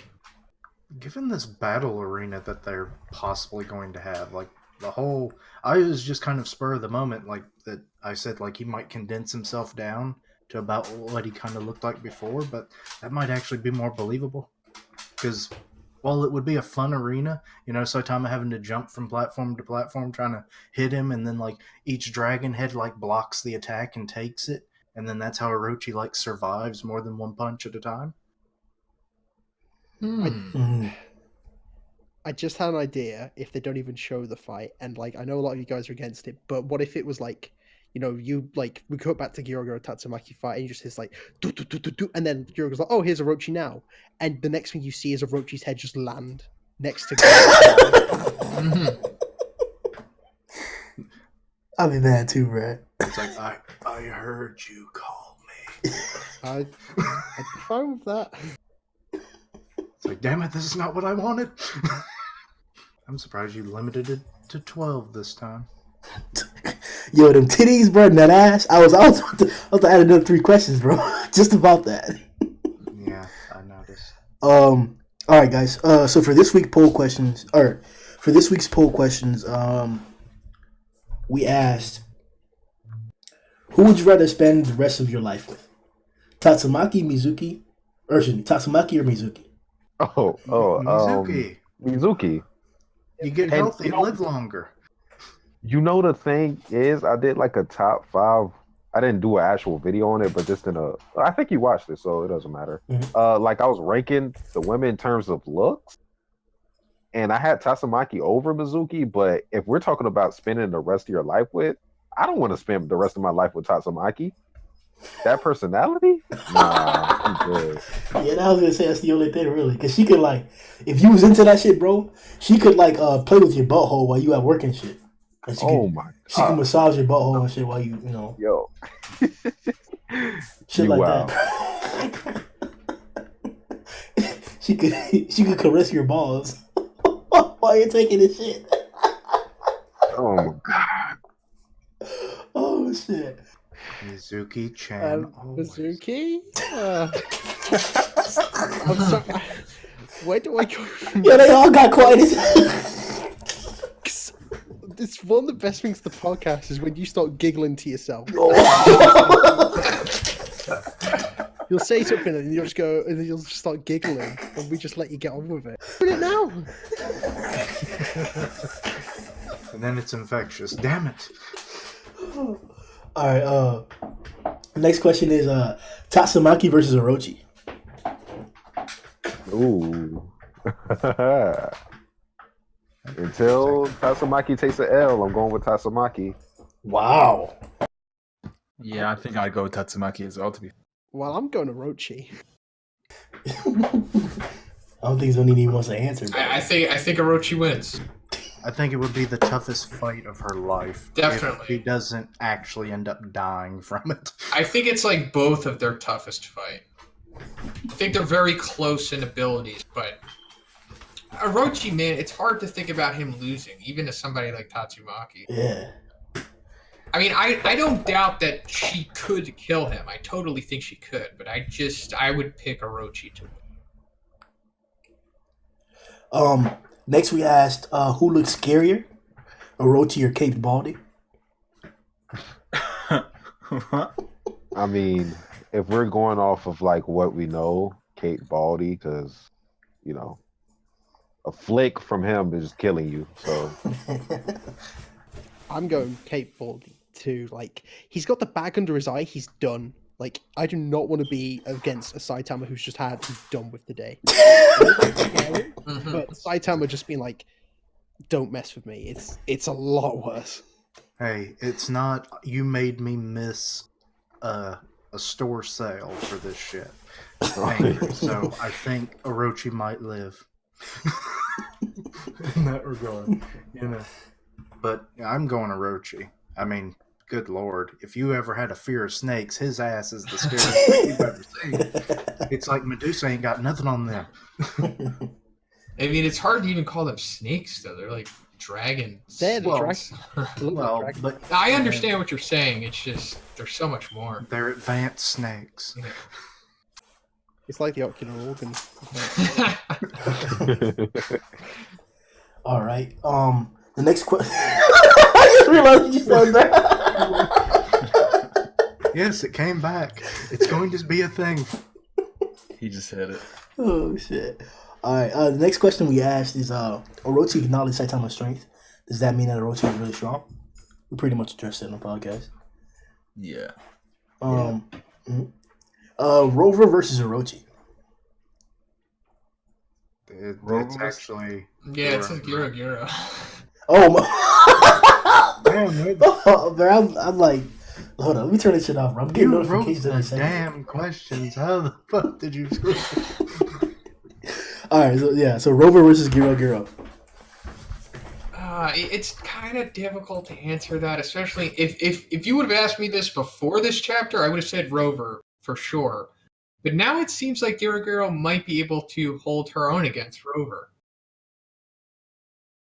If she's bending gravity, supposedly based on the attack name and everything, like the energy blast that he shoots out, she could maybe like produce kind of a black hole effect with it, and then bend it before it ever reached her. And then That's you know, possible. and then the barriers and everything, it's like Rover wouldn't really stand a chance, in my opinion. So so I give it to Gyoro Gyoro.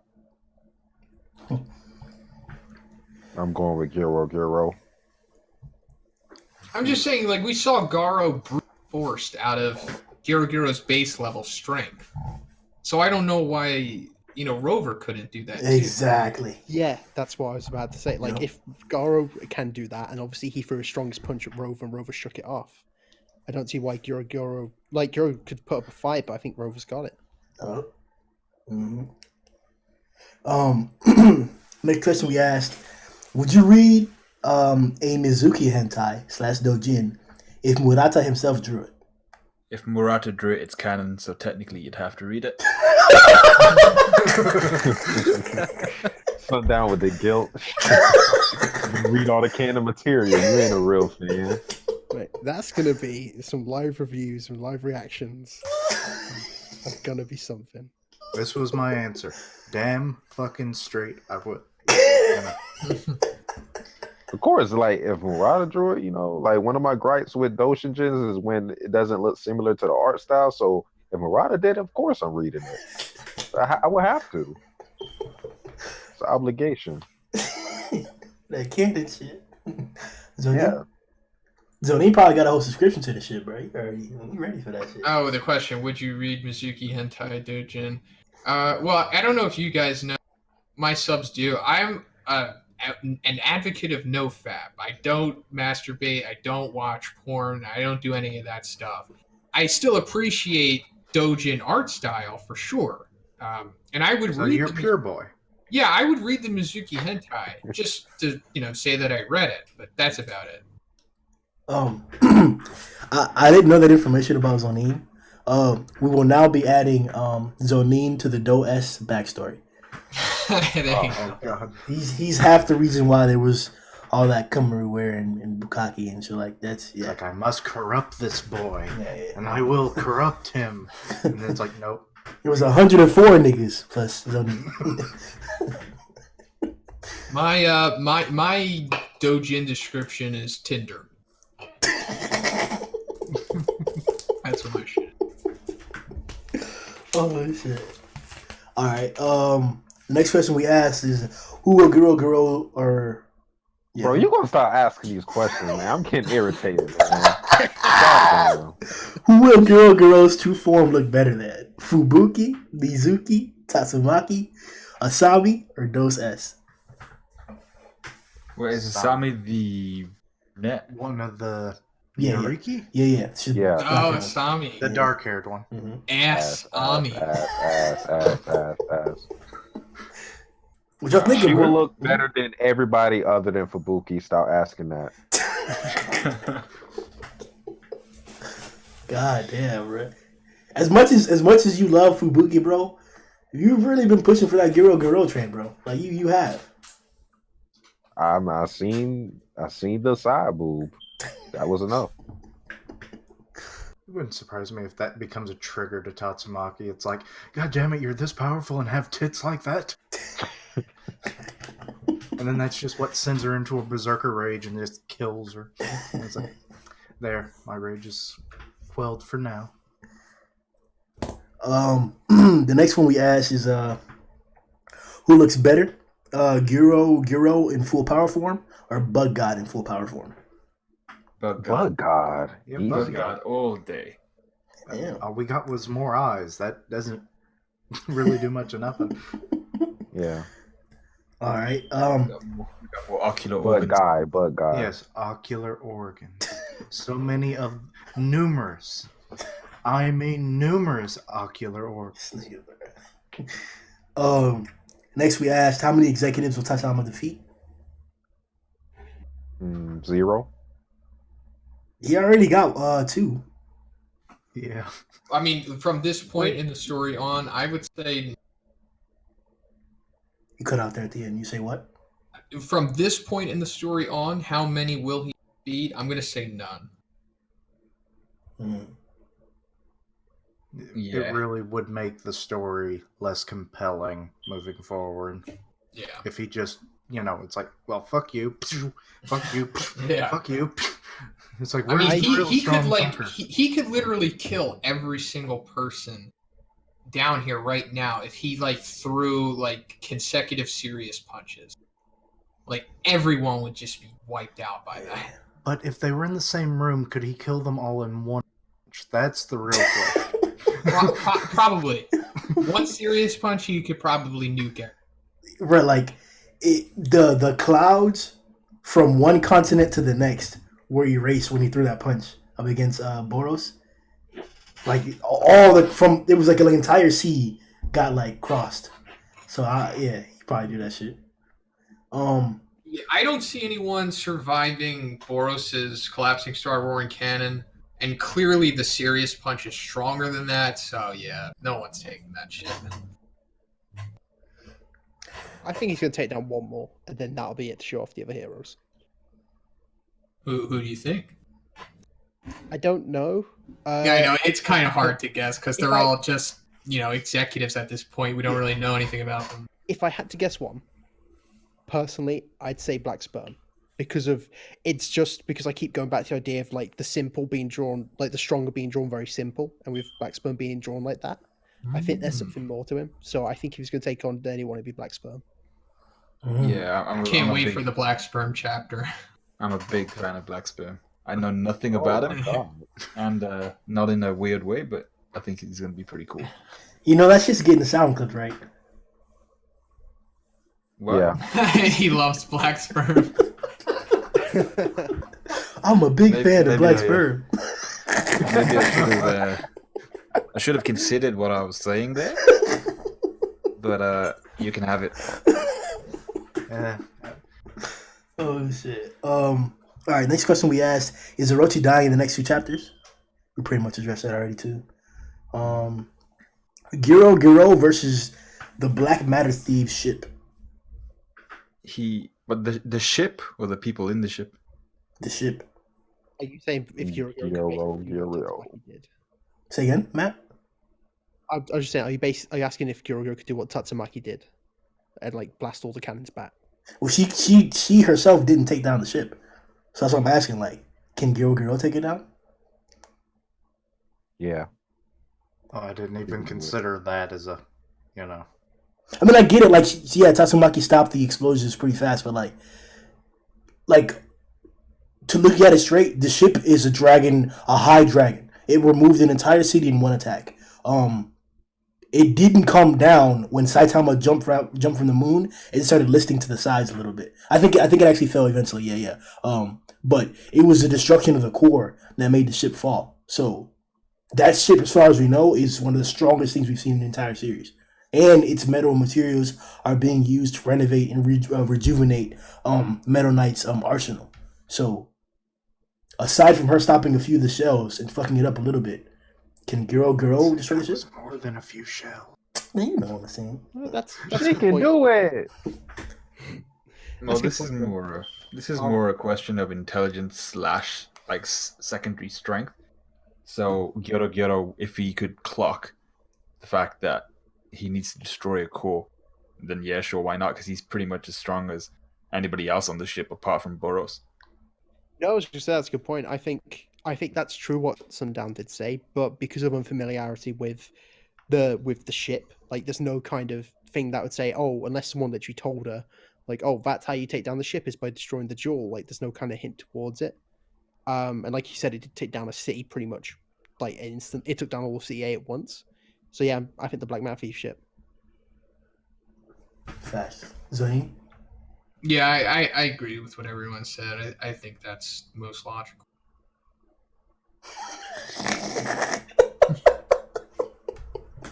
Fucking Zhoniin, bro. Alright, and then the next one we asked was Tatsumaki versus Gyoro Gyoro Part 2 predictions.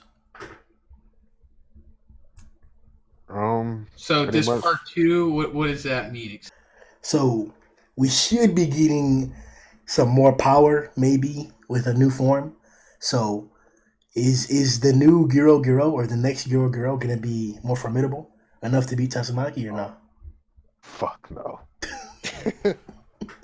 I mean, just the fact that we got the, Gyoro Gyoro calling for help and basically saying that Tatsumaki was somebody she vastly underestimated. I don't think Gyoro Gyoro is going to have anything in the tank to beat Tatsumaki, even when we see this real form. Now they might fight again, but same outcome. Damn. Everybody else agrees with that too? Yeah, I mean, unless Gyoro Gyoro becomes like brilliant eagle phoenix mode, a leap in power like that, there's pretty much nothing that's going to change. Yeah, I pretty much agree. I'm hoping Gyoro Gyoro's true form can at least make Tatsumaki drop a little bit of a bead of sweat off her forehead. But yeah, probably the same outcome. Actually, here's something I just thought of. Okay, we know it's presumably a meat puppet, and it's the true Gyoro Gyoro is not in the whatever slug cycloptic body, whatever you want to call it. And what if it's actually been absorbing the power, and it's not just being necessarily used completely as a conduit, from long range use? And it's actually been storing some of that power. And then the real one comes out, fights, has a bit of a struggle, and it's like, crap, you're actually still stronger than I am, and then just starts absorbing the power from the meat puppet. Kind of like G4. Wait, what? How did G4 work that way? G4 had the big shell around him, and then he had the little spot inside of him. No, but I'm talking about as a psychic battery. So Gyoro Gyoro power from. So Gyoro's charging the battery, and then you're saying that even though the battery got defeated, she should still be able to retrieve power from it if it gets too crazy up against Tatsumaki. Yeah, because once the real one comes into the fight, I don't think Tatsumaki's. So it might get whipped around the room, because it's fairly resilient. Most of it's still in one piece. So it's whatever. It's okay, I'm dealing with you now. So then it's okay, it's over there, and it's after the fight gets going, and it's crap, I need a little extra power, and just starts taking it from the meat puppet. Because turns out it's been a battery this whole time. See, I'd be cool with that, but I don't think that we're going to get Gyoro Gyoro fighting against Tatsumaki again anytime soon. Not in her true form, as of yet. I think that's going to be something further down the line. Whoa, that's... Because, out of the two things that this chapter, to me was alluding is going to happen next chapter, is that either Tatsumaki's going to fight Gyoro Gyoro for real, or Orochi's going to fight Saitama. So you're saying that we're either going to get Orochi and Saitama or a different option? Yeah, like I said before, we get kind of like the beginnings of a fight between Saitama and Orochi. Then we go to everyone else who's finishing up their fights, and all the other executives and S classes we get their fights. Then we come back. Gyoro comes to Saitama. He's like, "Let me kick some ass." Then Gyoro fights Orochi Part 2. Okay. All right. I'll be there for it if it happens. So that was the last of the poll questions. Let's hop in and see what you guys thought. I guess I'll lead the way. I gotta find a decent one. Grimm's just looking for his own comment right now. Relax. All right. So the first one that we got is Ray World Boss. Welcome to the Discord, bro. Welcome to the Shogunate. Some of the new members that just joined. He says, for the first question, would you rather spend the rest of your life, or who would you rather spend the rest of your life with? Says A, Tatsumaki. She can give me she can give me hands-free head and headless head. What? Headless head. What the fuck? Mm-hmm. What? Yeah, that's exactly the same principle of the cross-state hand job. Yeah, I guess, yeah. Give you head without, but no, you need a tongue for that. Yeah, it's psychic tongue. It's like I made a tub out of psychic energy. Oh God! But you see, my problem with this whole Tatsumaki versus Mizuki thing is they're assuming that Tatsumaki is going to do this. Based on Tatsumaki's personality, she's gonna be like, "I don't feel like it." You have to be the most persuasive son of a bitch to get her to do a damn thing. Bro, King ain't say a word to her, bro. King ain't say a word to that bitch, and she was already ready to suck his dick. I don't know, bro. You just got to be strong. She barely wants to do her own hero job sometimes. It's like, oh, fuck. You guys want to call me in for this shit again? It's like, nah. I'm good. All right. The next thing that he says is Tatsumaki versus Orochi. He picked Tatsumaki again. She don't need to touch that man. All right. For number 3, who looks scarier? He says Cape Baldy. For number 4, Orochi awakens Saitama's strength. Does that or Orochi acknowledges Saitama's strength? Does that mean Orochi is really strong? He says it means he knows he's about to get nollywopped. For number 5, Rover versus Gyoro Gyoro. Gyoro Gyoro has ESP. That's way too overpowered. All right. Would you read Mizuki Hentai Dojin if Murata drew it? Read. I would pay. I'm like, nigga. Wait, what did you say? I would pay in advance for that. Oh my God.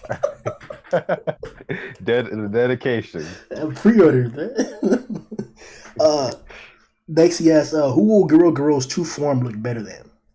He said D, Asami. All of the others are certified thick. Bro, you're tripping, bro. What? He doesn't know who Asami is. That's why. You're tripping, bro. Whoa.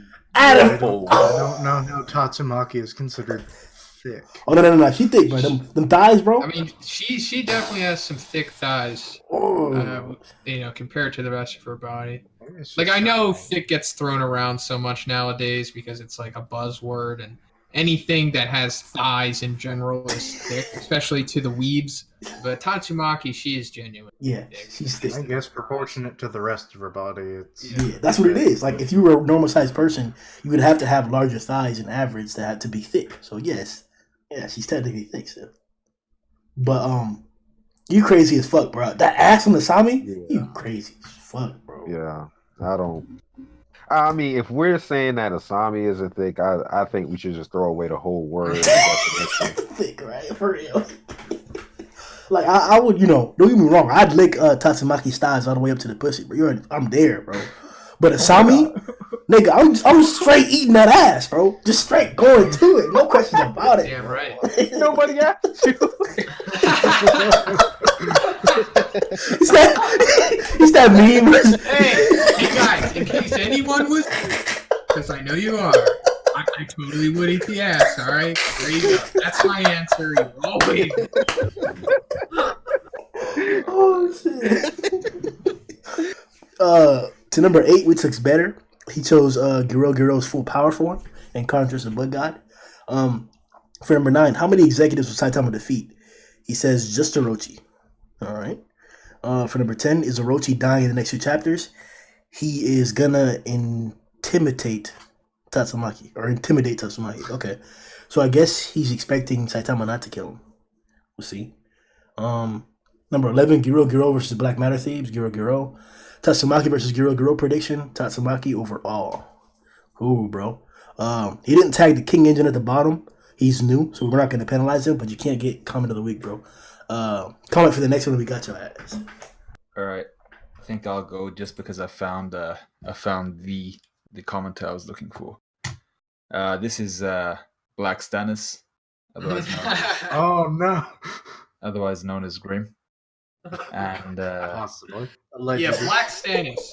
If you're listening to this, prove that you're not Grimm. What? You gotta get in the VC call with Grimm in it. You know what? And y'all both gotta talk at the same time. That's the only way. Next One Punch podcast, Black Stannis and Grimm need to be in the same channel, talking to us about different things, and that's the only way you can prove it. I mean, like, to be fair, the last time he did threaten me with if I called him Grimm one more time, he would tongue punch my ass. What the fuck? And gotta admit, Black Stannis, I'm a big fan of that. But let's try not to. We'll talk about it. Anyway, number 1, Tatsumaki is his choice. Although I'm already in a serious committed relationship with my boyfriend Satsuki. Hold on. Wow! Satsuki! Hold up. Wait. Why am I being brung into Black Stannis' fanfiction? I think you were brought into it last time. Yeah, bro. That's your favorite. Your lot in life. But now he's taking it a step further. What the fuck? I mean, like, you don't have to worry about that. There's more. Is there a catfish thing going on? Listen, I am a straight male. I'm sorry for all the people that have been listening to this podcast expecting something else, but I'm sorry. Little do we know, Black Stannis is just like this sexy ass fucking chick. All about you. That'd be hilarious. It's a reverse catfish. It's the closest that a human could look to Kabuki. Yeah, exactly. That would be the most disappointing L I took in my life. Then she's like, oh, well, he died me, so I guess I'll move on. Bro, I just want to point out the fact that y'all niggas just imagined and fantasized Black Stannis being as sexy as Fubuki. That's true. They are proven otherwise. And I hope it's true. Yeah. Could be. Why not be? It's just, I'm assuming his gender, so don't like kill me for that. So I'm assuming that this is a male. So yeah, because didn't he talk about like, I don't know, like fucking somebody in the ass or something? Whoa! I don't think it was quite. I didn't think he mentioned using his genitalial organs, but maybe the Black Stannis is the name of a certain That kind nigga's tripping, bro. of sex toy. I do think he did. He mentioned something about my rectal area. I wasn't best pleased. But, niggas can't say anything without being I hope dear. all the audience are enjoying the Black Stannis portion of the podcast. All right, so number 2, Orochi dicking her down with his dragons. All right. 3, Johnny. What was number 3? Who looks scarier? Okay, he says Johnny Sins. Wow. I'm not getting that one. Yeah, I don't know what that is. Bruh, someone's gonna have to Google search. I don't know. You actually, I don't right now. Actually, I don't thought Google Johnny search. Sins was. Oh my god, bro! Oh god, never mind. I was gonna say don't Google search anything Black Stannis. It's too late. It's too late, bro. Hold on. And I just realized, that's totally a male porn star. Oh, no. I Nah. had to open up an incognito just in case I was concerned. Bro, y'all niggas sure to say the girl? That is true. All right. Well, actually, that's a good point. What was question 4? Orochi acknowledged Saitama's strength. Does that mean Orochi is really strong? He says yes, or she says yes, or it says yes. 5. Rover. Although Gyoro Gyoro was extremely impressive this chapter, I can see her beating Gokets. Okay. 6. Wow. 6. Okay, Satsuki, you're gonna love this. Satsuki and I love reading and watching porn together, so yes. Wait. What was the question? It's the Mizuki anti one. Ah. Wait. I think How was I brought get to it? I don't get it. I don't get it. you don't happen to have like long lapse of like memory loss after I you like wish- black out or something, because that might explain something. It's like, oh, it's like I've been stalking you all this time, and then I just knock your ass out and take you home. Yo, he knocked you out and fucked you. He knocked you out and fucked you. That's the Grimm quote. That's the Grimm quote. Yo, Black And then Snake.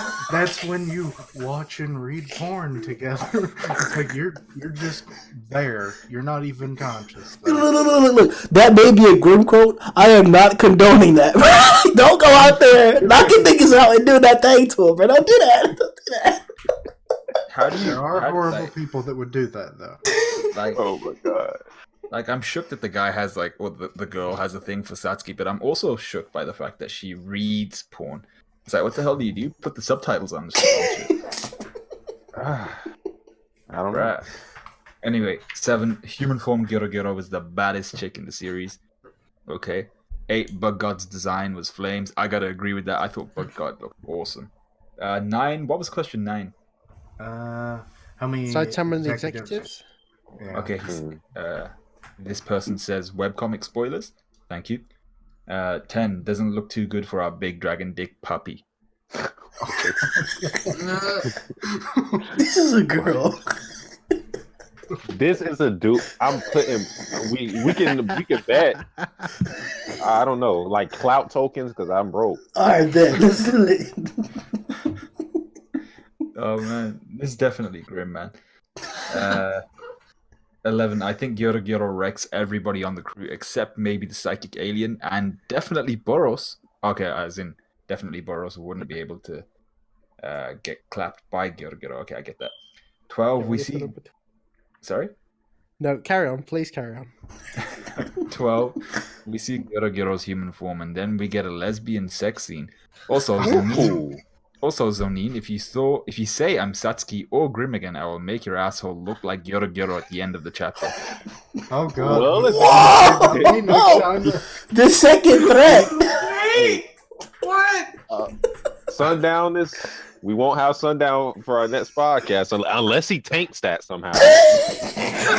Oh heck, I've said some horrible shit about them, so I'm probably the next target.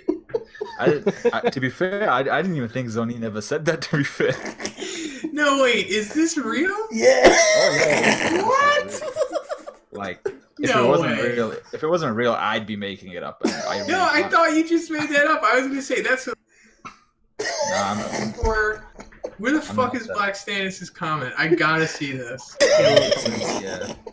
it's in the hero comments, and it's Yeah, on I mean, the- I think I know I'm not there. It's like third or fourth from the bottom. I wish this was made up. Oh shit. if it was Grimm. made up, that would reflect so badly on It me. is there. Oh, by the way, King. Oh shit! What? You see, Gary? Oh, also Zhoniin, if you call it. What? I never said that. Did I? Oh, no, Yeah. wait, maybe we talked Yeah. about it in the. No, I don't think you said it. Every time Black Stannis comes up, I say he's Grimm. And Wow. dude, Nah, Black- bro. I remember last stream, Zhoniin said it, man. Zhoniin said that. Yeah, maybe I said he was. Yeah, I guess we did say it. This is like a thing. That's hilarious. Wow, We Black don't Stannis. condone, threats on this podcast. That's fucked up, dude. Do you know what Gyoro Gyoro looks like in this chapter? Jesus. Yeah. Yo, he about to give it to you, dog. Yeah, be gentle. Oh shit. Oh god. you can Whoever's be next. sideways for days. I'll go. This one is from a regular in the Discord, Bardock. Oh, they start off with hashtag King Engine. Hey, leading the way. Number 1, they say Tatsumaki since she doesn't get old. Wait, what? Is that actually a thing? No, he's trying to say that she's old. Oh, she's 28 years old. I mean, Yeah, that's what he's trying to say. That like since she's 28 and looks like a lolly, she's like forever a lolly. people can be short. But anyway, number 2, I believe Orochi beat her high def or diff. My bad. Okay. Wait, what was the second one? If Was that Orochi versus Tatsumaki? okay. They go just Orochi for number 3, which is who's scarier. 4, I think so. Probably the strongest monster we've seen thus far, and that's how strong Orochi is. 5 is Rover for the Rover versus Gyoro Gyoro fight. Okay, another dog lover. 6, hell, I would read a badly drawn one.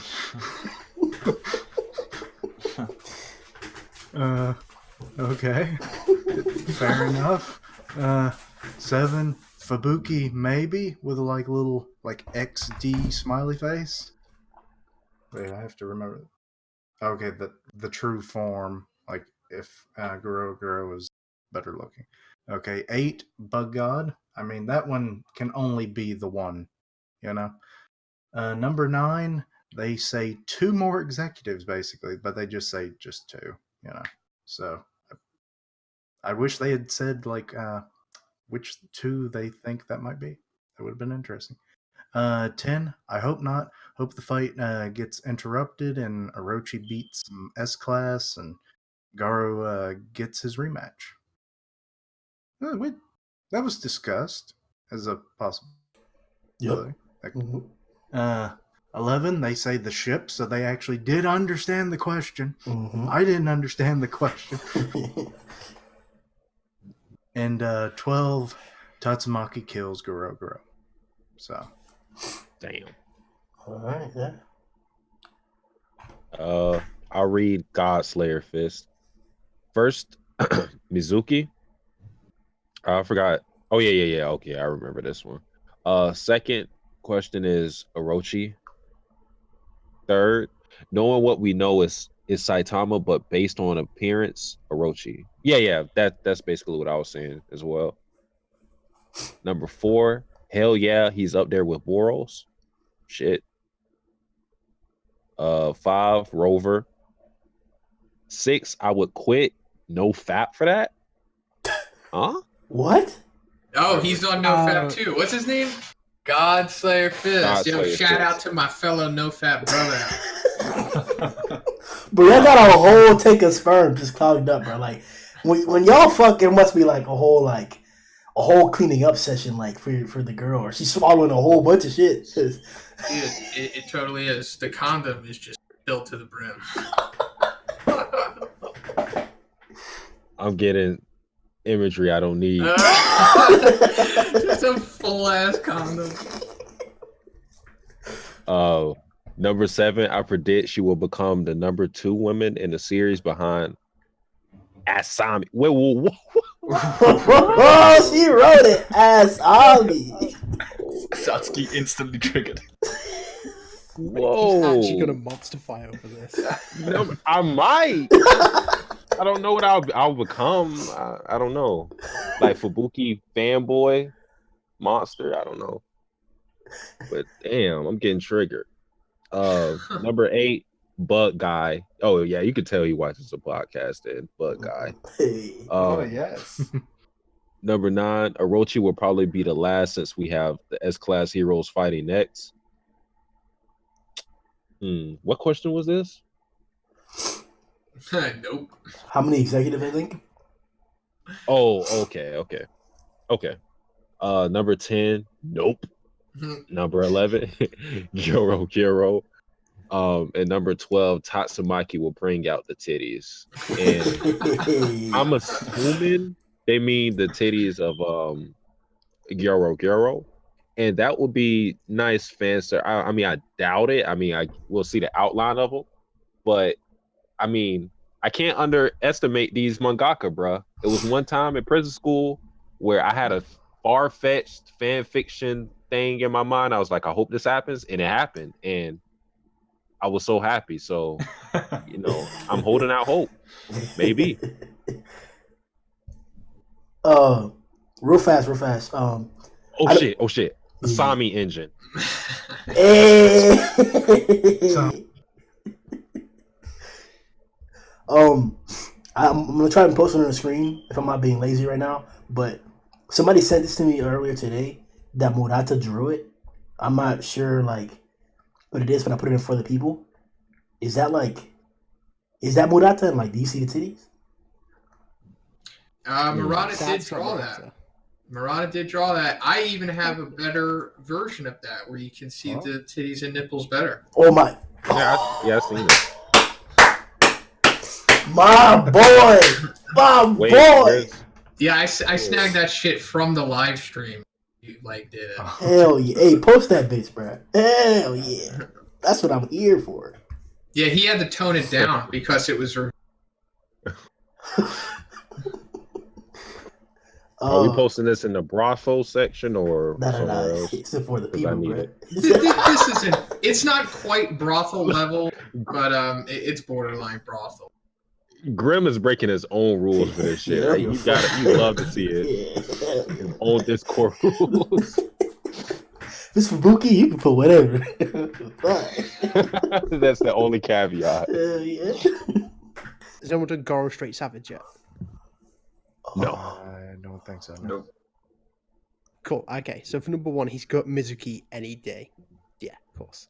Number 2, he said, I say Tatsumaki, but Orochi has the ability to evolve, so it would likely be a close fight. There's a lot of comments like that, to be fair. Number 3, he's gone for Orochi. Yes. For number 4, just like Boros, Carnage Kabuto. Number 5, he's gone, I don't think Gyoro Gyoro has enough power to really harm Rover due to his extreme durability. Yeah. 6, yeah, lol. I hope is that like a genuine yeah, lol, or is that no?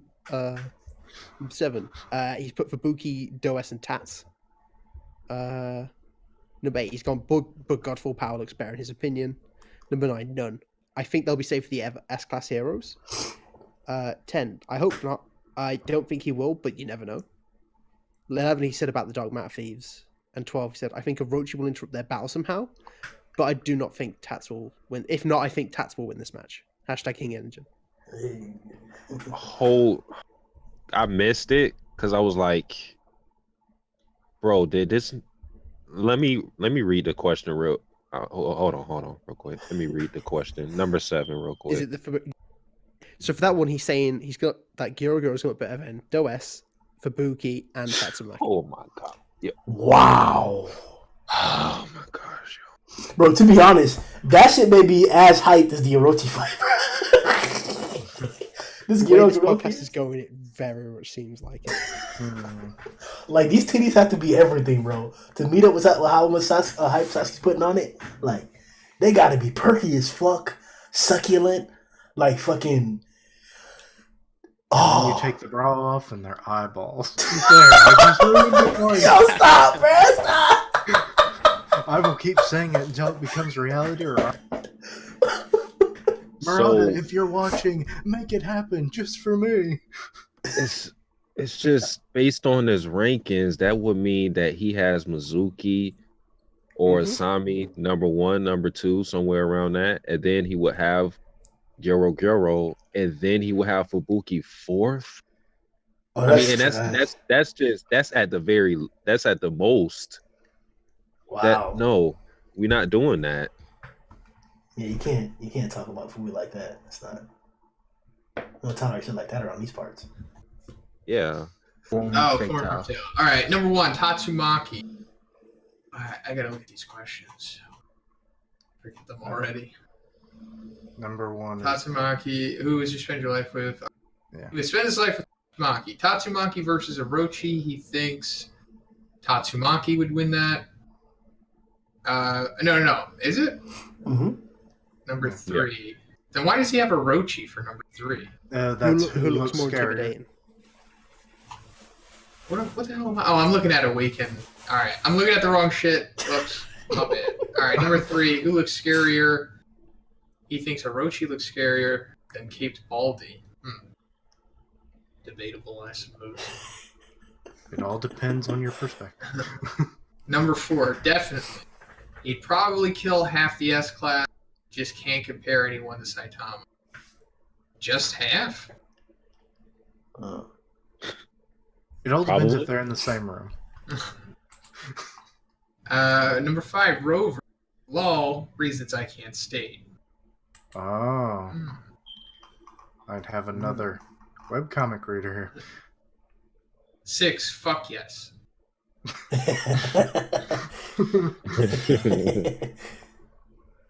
What is that in regards to? I'm like scrolling up. That's the Mizuki. Dojin. Number 6. Yeah. Oh, yeah. Hence, Number 7, who will Gyoro Gyoro's true form look better than? He said Mizuki. Oh, the fuck you didn't. Yeah, I agree with Shout out to that guy. Kishin tried. But wait, was Does an actual? Was Does an option as well? Because Yeah. what the There were fuck? 5. She was the last The one. fuck? Bro, she's sexy, bro. Relax. No, I can't. I got my preference. You know what? I'm not going. I'm sorry. Bro, she really just got to wrap her tongue around your meat and then going up and down is... No, that's not okay with me. Yeah, but you saw the teeth. Open mouth? How far do you have to unhinge your jaw? 2-inch long, fang-like teeth to not shred your dick. I mean, hey man, look, I got a pretty big meat, but you don't got to do all that shit to fucking suck my dick. Like, god damn. Yeah, you don't got to be Katakuri to suck it.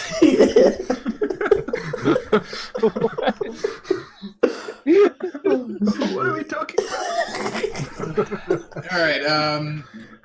Which form looks better, Gyoro Gyoro full power or Bug God full form? And he said, Gyoro Gyoro.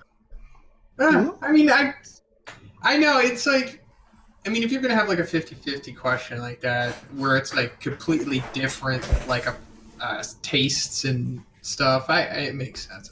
But I think we're all on board with like the cool, evil, monstery style that Bug God has, as opposed to like the menacing style that Gyoro Gyoro does. Well, and that's based if, like, if they're a webcomic reader or not, and, they know what the true form is. I mean, but Gyoro Gyoro doesn't do that eye shit in the webcomic. Like that's all new stuff. Huh. How many executives will Saitama defeat?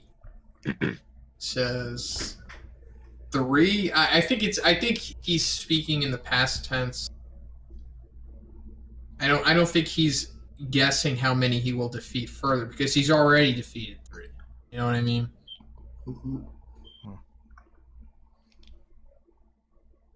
Number 10, is Orochi dying within the next 2 chapters?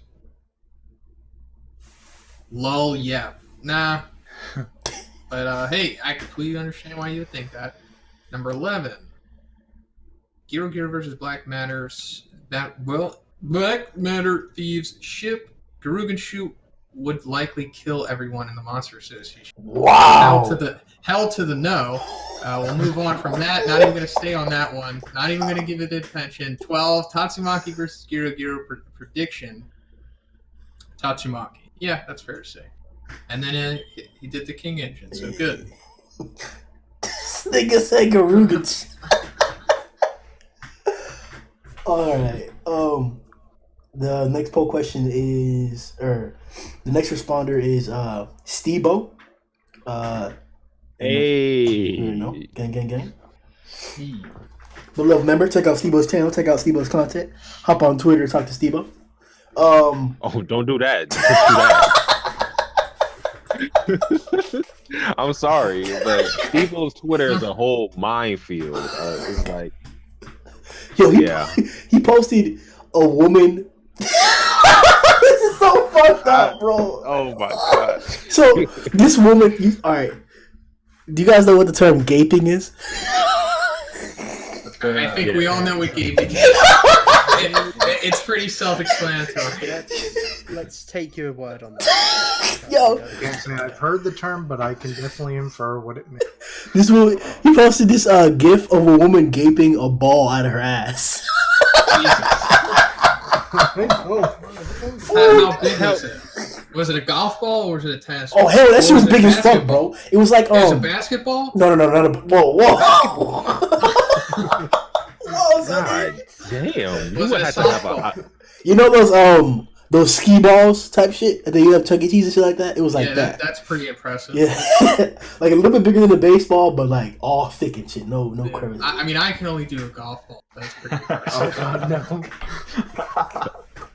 You tell me, Grimm, because I'm pretty sure you've been following him longer than me. Has Steve-O's Twitter been suspended? Because it sounds like he needs to get suspended. Well, I'm so bad. I got suspended before his did. Oh shit! Hey, you got suspended over what you said to me. Yeah. That's the thing. I think I called like Satsuki a bitch or like some asshole or something because he made a poll about Oh no, you said more than that. It's like I remember this. I don't think I have it anymore, but you said something along the lines of you were going to violate me. Over what I said. Yeah, that sounds. It was like somebody should knock you out and rape you. Something like that. Oh, So one or God. the other. Oh shit! But Steve-O's wild though, bro. Like I think like yesterday he had a question up. It was like, would you suck a dick for your mama or something like that? Why? Like, why? Wait, who answers that shit? And his answer was so nonchalant. It was like tongue and all or something like that. And like, do I gotta swallow too? Oh god. Steve-O's wild. So for the first one, who would you rather spend the rest of your life with? He said Tatsumaki. Wow. Damn. For number two, Wow. Tatsumaki versus Orochi. He also says Tatsumaki. All right. Who looks scarier? He says Cape Baldy. Confirmed. For number four, Orochi acknowledges Saitama's strength. Does that mean he's strong? Not really. Because I could be in his presence and feel a certain uneasiness leading me to believe that he's strong. But I'm not. What the fuck? Alright, Rover versus Gyoro Gyoro. He says, I'd like to see Rover win, but I'm not sure. Number six, who would you read a Mizuki Dojin? Oh, for sure. Who will Gyoro Gyoro's two form look better than? He says it'll look better than Mizuki, Tatsumaki, and Dos S. Wow. Oof. Okay. Mizuki though? I don't know, bro. Mizuki got it all, bro. Hey. For which looks better, he says Bug God's true form. For how many executives will Saitama defeat? He says, I don't think he beats any unless Rover counts, then I guess that's already one. Well, yeah, we already know the count on there, but I guess he's saying he doesn't think he's going to beat any more. Is Orochi dying in the next two chapters? I hope not. For number 11, Gyoro Gyoro versus Black Matter Thief's ship. He loses to the octopus nigga. Whoa. And then number 12, Tatsumaki versus Gyoro Gyoro predictions. I got Tatsumaki taking it, and I doubt it'll be close. Wow. Damn. I was convinced with that shit. Next is the art gallery. Damn, bro. God damn, that was quick. On a dime. I knew someone would take it. I had to. I had to go with this panel because it was the best fan service that we've got in Tatsumaki in recent memory. Just like from what I remember. I mean, and it was just cool because like I think this was like after Gyoro Gyoro's initial attack, like encased in Tatsumaki and that I don't know what to call it, like a like rubble, whatever. Then Tatsumaki just breaks out of that shit and she talks shit and says, "Is that all you got?" And that's how I knew. I mean, I already figured how the fight was going to go, but after that, I was like, "Yeah, this is a wash." And she looked good doing it, so that's a plus. Yeah, like it's genuinely one of my favorite bits of art in One Punch Man. Like, it's just, it looks incredible. This is it's insane. I think it's one of the best double pages that Murata's ever made. Oh, definitely. Like, the fact is, this is the first time we've seen Orochi since his Goro fight properly, and this is his reappearance. It's this kind of level. This is Orochi, the Monster King. And it reminds me similarly of, like, when Saitama was against, when he was up on top of the building, looking at the Dark Matter Thief ship, like, you know, this overwhelming force, and Saitama just in the corner. Like, it's just, the hype is there. The pages before really help it, with the dragons slowly rising up and the flames. But this is... Mate, this is no punishment. Now, you're absolutely right. It is giving you a perspective of how fucking crazy Orochi really is. Like one just person standing up to him. It looks like there's nothing you can really do. He's just way too overwhelming. Is if you show this out of context to a non-reader or watcher of the anime, they'd be like, "Oh, the little dude's fucking dead." Yeah, but not here, bro. Not here. That's my point. Yo, that nigga. Woo! I had to go with the Mizuki, cover page. I mean, took my panel, it starts bro. off with her little "Oh, you're here," and then it's like strip. Yo, she's really looking out the corner of her eye. You're right, bro. And then it's like, "You like what you see?" And I'm like, "Fuck yeah!" My boy, bro. Yo. Yeah, mine is very simple. It's just Saitama's look of kind of complete derision and complete, like, he's done. He's just found out there's naked people underneath his house, naked dogs, I was gonna say, but just dogs, a cat, and now he's just completely pissed off, and he's just ready to clap some ass. So, like, just look at his face with the two eye bags as well. He's done. To be fair, Sundown, that would have been my pick if someone took my panel. So, yeah. Yeah, just look at his face, man. Like, that's the face of Satsuki if someone says Fuki is not number one girl. Yeah, pretty much. My panel was, as you mentioned before, the crawl up was like one of the fucking most amazing parts of this chapter, and seeing the mid crawl right when Saitama let me post it in the art gallery so you guys see it too. When the first pan that we actually see the dragons passing by Saitama, it was just like, it changed everything. Like, it wasn't. It's so hard to put into words because this moment was just so legendary. Like, just to see the dragons and to see Murata depicting the motion, like the downward lines, and then Saitama's cape flying up because of the of the wind. It showed motion. Like, there's not a lot of times where you can just see motion in like a single still image. Like when Genos hopped onto Elder Centipede's back or whatever, I saw motion. Like I just from that still picture, I saw Elder Centipede moving around. Genos fucking flying across his back and shit, throwing fucking blasts and shit. I saw it. I don't need the anime for that. This is another depiction of that. This is like, I'll say this again. This is modern art. Fuck Picasso. Oh, Fuck dude, totally. Fuck Dude, that. this whole manga, every single chapter is modern art. 100%. Like, I kind of want to make an art piece where I just frame individually every single page of every single chapter on like a massive wall. I think that would be super cool. Oh shit, museum idea? You don't need, Have them Yeah. you don't need the whole mansion for that one. make a museum like that. You have them walk in one way and then exit another way, and that's the entire story. Exactly, that would be awesome. Yeah, that is. Like a little art exhibit. I actually wanted to do a video of that, like top 50 or top 100 One Punch Man panels, but that's like asking for copyright. So yeah. So I picked the close up of a much the panel of this chapter. I was either going to pick this or the Chibaku Tensei from Gyoro Gyoro at the very beginning of the chapter, the one where she creates the rock sphere. That one was pretty damn cool, but gotta give it to my boy Orochi here. I'm a really big fan of Orochi's design. I think he's one of like the best designed villains in like all of manga. He's just so fucking cool. And if there is ever a monster or a villain that is really terrifying, it's definitely him. Like, and it's not just me that feels that way. I remember I showed One Punch Man out of context to somebody. I forget the exact situation, but somebody saw Orochi's like jaw distending and his teeth coming out from chapter 92 when he's like, "I'm going to show you real terror," and his mouth starts opening. The person who was observing that, like, wow, that's fucking terrifying. And it's hard, for us to be on the outside looking in because we're so familiar with Orochi. But like this panel, like when you look at Orochi, it's like, wow, he's fucking awesome, but like scary at the same time.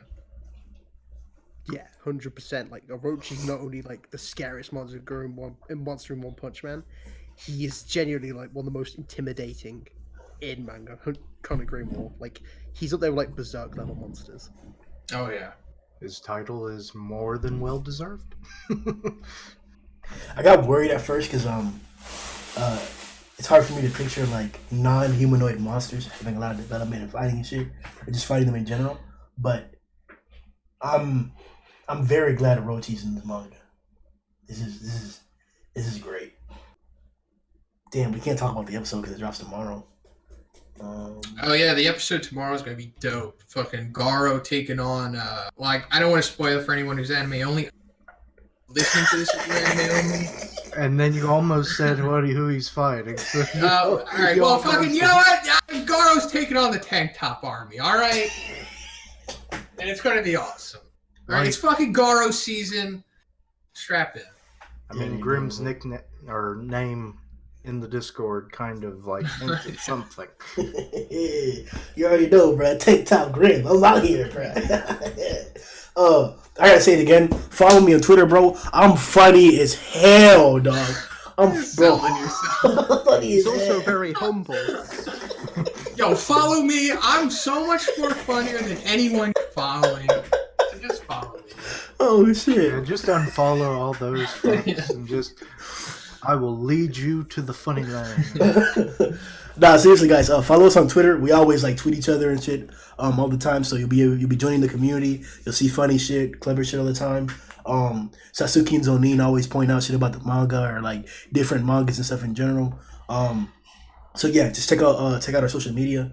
Yeah, if you like One Piece, I review One Piece on Twitter exclusively. So look out for that. Speaking of that shit, once again, I think One Punch took chapter of the week again, like in like the past like 2 to 3 weeks. Oh yeah, for sure. Yeah, definitely. This is. I don't know.